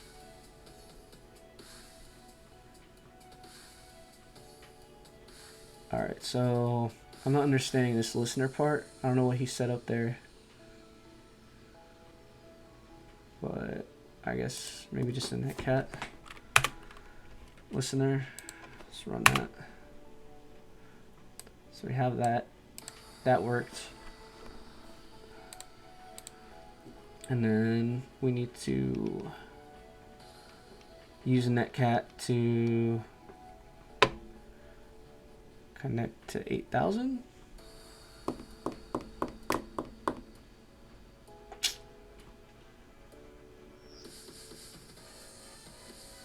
To relay connects back to a listener started using an alias. Okay, so use the alias. That makes sense. So yeah, that's what I was using. So now we can use netcat. So netcat tech LDAPs, and then the machine. What exactly do you have? Should be our attacking machine 8000 tech E. 10.50.6.42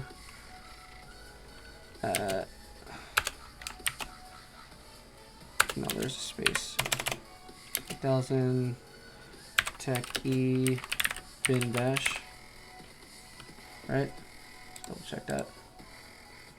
Yeah.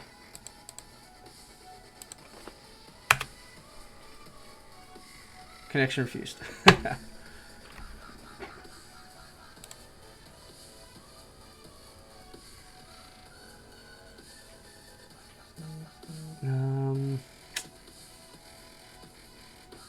I wonder why that was refused.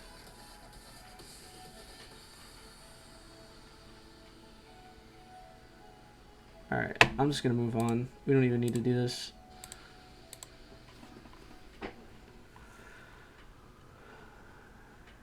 Port forwarding easy. The quick and easy way to set up a port forward with SOCAT is quite simple. To open up a listening port on the compromised server and redirect whatever comes into the target. Server, for example, if the compromised server is 172.16.0.5 and the target is port 3306 of 172.16.0.10, we can use the following command on the compromised server to create a port forward. Okay.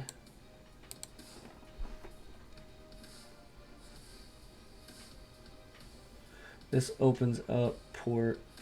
No, this is bothering me. I don't know why this isn't working. So, ooh, did we forget the target IP? We forgot the machine IP address, didn't we? No.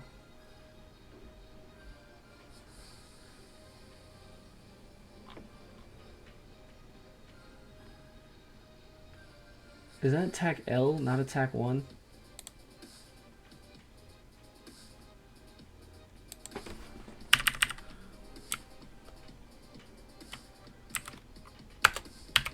Oh yeah, I did that.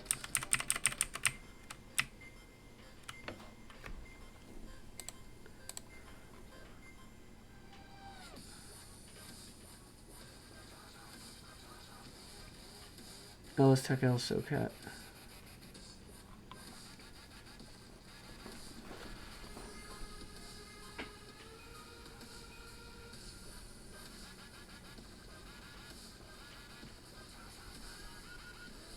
So who am I? Root ID. Okay, that's the netcat command.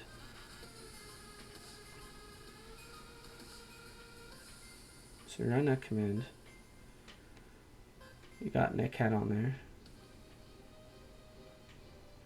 8000E bin bash.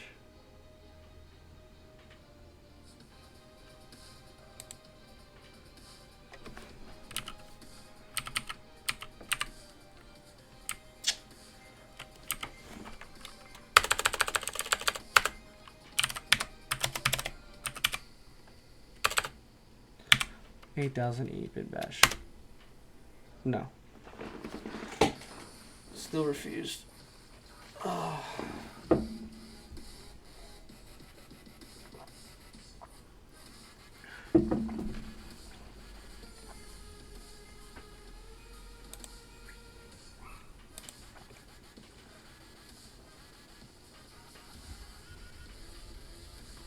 Listening on netcat.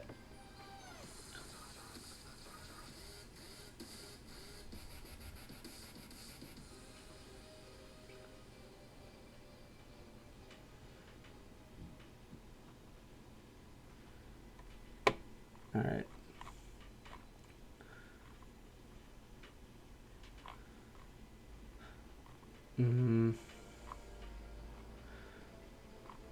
So port forwarding quiet. All right, I guess let's finish reading this and move on. So this opens up port. This command right here opens up port 33060 on the compromised server and redirects the input from the attacking machine straight to the intended target server. Eventually give us access to the presumably MySQL database running on our target of 172.16.0.10. The fork option is used to put every connection into a new process, and the reuser adder option means that the port stays open after a connection is made to do it. Combined, they allow us to use the same port forward for more than one connection. Once again, we use add to background the shell, allowing us to keep using the same terminal session on the compromised server for other things. Okay. We can now connect to port 33060 on the relay and have our connection directly related to our intended target of that. Port forwarding quiet. The previous technique is quick and easy, but it also opens up port on the compromised server, which could potentially be spotted by any kind of host on the network scanning. Whilst the risk is not massive, it pays to know a slightly quieter method of port forwarding. with SOCAT. This method is marginally more complex, but doesn't require opening a port externally on the compromised server. First of all, on our own attacking machine, we issue the following command: SOCAT TCP fork and this opens up two ports, 8000 and 8001, creating a local port relay. What goes into one of them will come out the other. For this reason, port 8000 also has the fork and reuser adder option set to allow us to create more than one connection using this port forward. Next, on the compromised relay server 172.16.05, the previous example, we execute this command: SOCAT our IP address at 8001, and then target IP address, port, fork, and then background. And this makes a connection between our listening port 8001 on the attacking machine and the open port on the target server. To use the fictional network from before, we can enter this command: .socat tcp 10.50.73.2 8001. Cool. Let's create a link between port 8000. The process. Cool. We're just gonna keep going. Let's answer some questions. Alright, so which SOCAT option allows you to reuse the same listening port for more than one connection? Was it readder? No.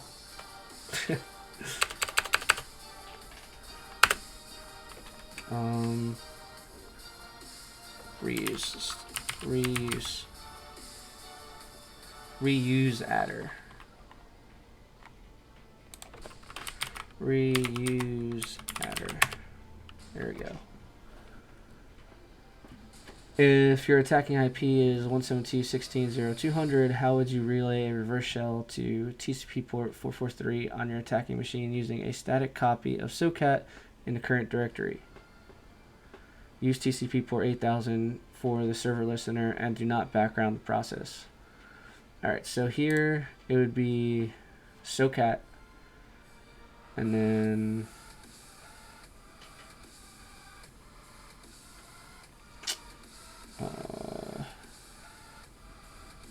port 8000 and then our IP address for the compromised machine.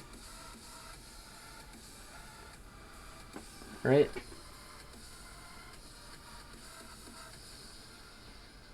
I think. Oh no, TCP TAC L and then our IP address.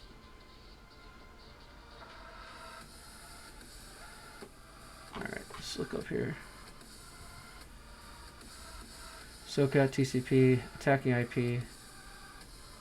This is what we need.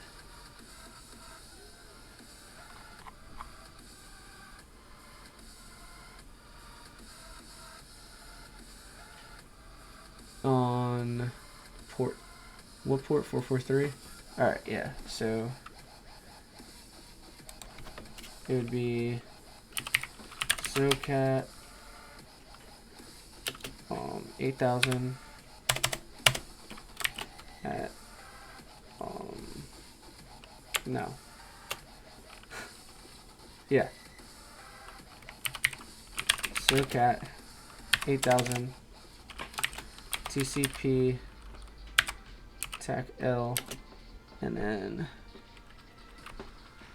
172.16.0.200 at port 443. No.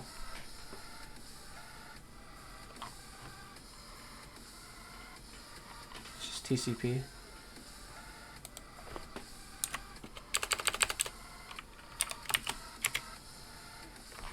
Fuck is it? SOCAT TCP. That's not the command we want though. We want this SOCAT. This is the command we want. Let's open up a notepad real quick so I don't have to keep scrolling up and down.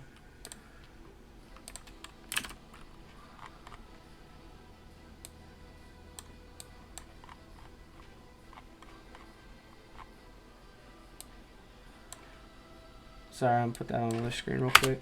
So we got SOCAT TCP TAC L 8000 TCP 172.16.0.200 at port 443. There we go. What command would you use to forward TCP port 2222 on a compromised server to 172.16.0.122 using a static copy of SOCAT on the current directory and backgrounding the process and the method? So it'd be SOCAT and then TCP TAC TCP. No, it's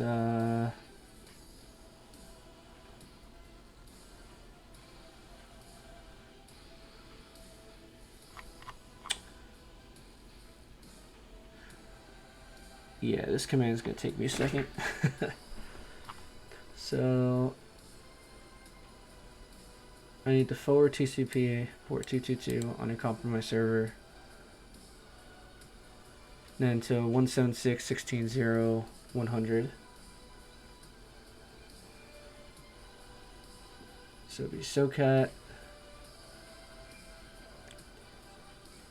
TCP TAC L port 2222.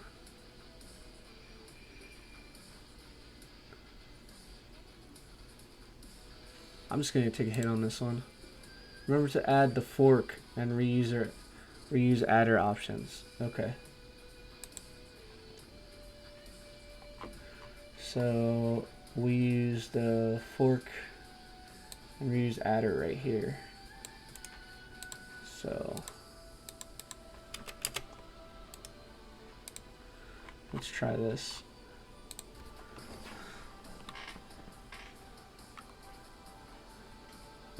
So this area would be fork, and then reuse adder, and then it should be the IP address 22, and then okay, I got this. SOCAT TCP TAC L port 2222, and then fork, comma, reuse adder.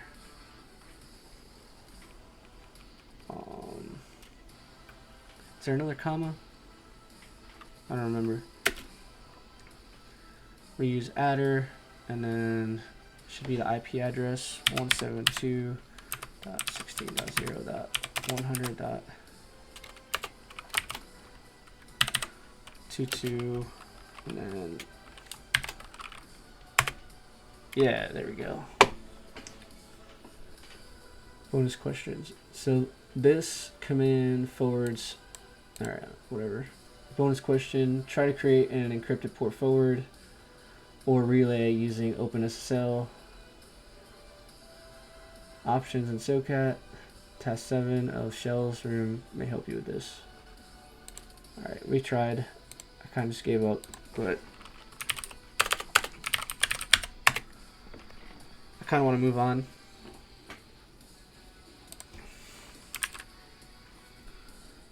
I'll mess with that another time. So I'm only going to the end of the pivoting, and then I'm going to call it a night.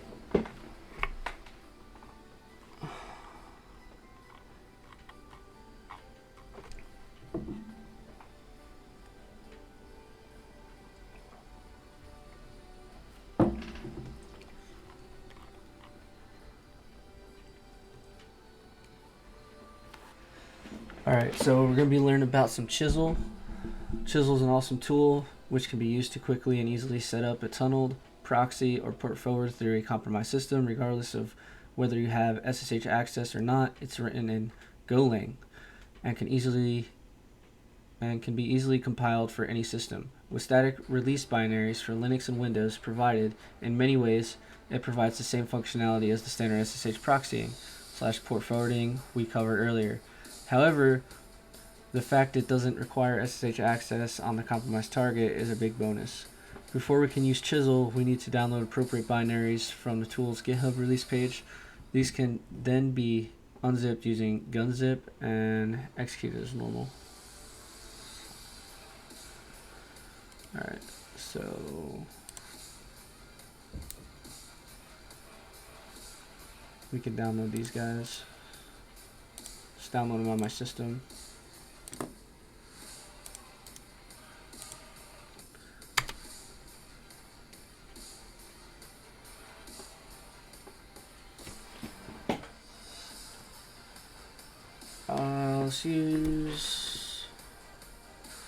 Let's wait till they tell us which one to download.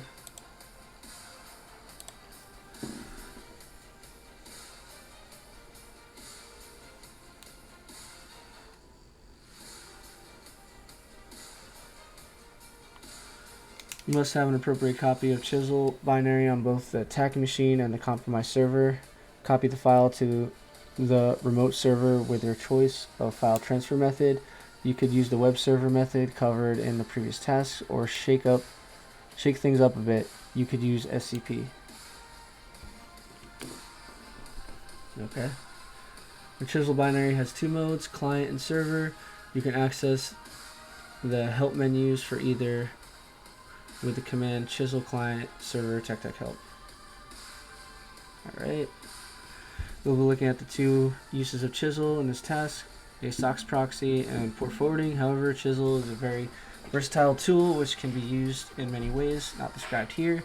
You're encouraged to read through the help pages for the tool for this reason. Reverse SOX proxy. Let's start by looking at setting up a reverse SOX proxy with Chisel. This connection connects back from a compromised server to a listener waiting on our attacking machine. Alright, so we need to download one of these. I'm going to download this one.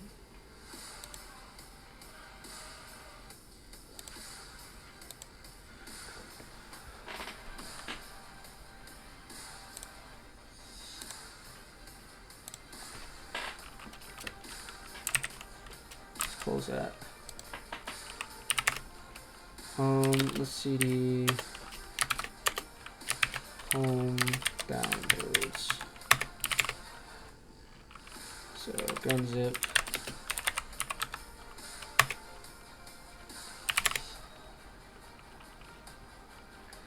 And then we just make it executable, right?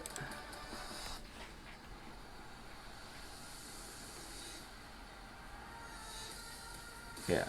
Looks like we just make it executable. So we need to also get it on our compromised machine.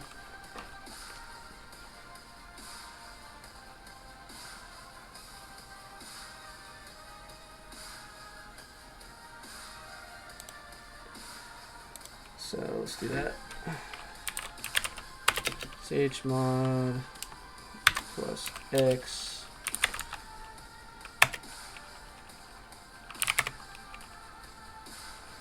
Let's move that to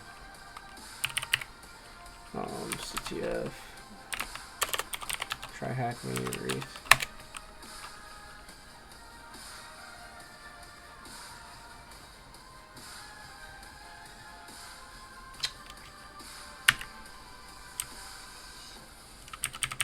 Just copy it. Listing destination. What are you talking about? Alright, whatever. I'm getting tired. I'm about to call tonight.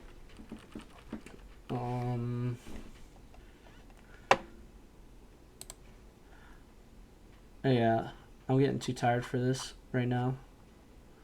I guess I'll finish up pivoting tomorrow. So yeah, guys. Call it a night. Cool. Thanks for watching. I'm gonna upload this to YouTube, so you could see it there.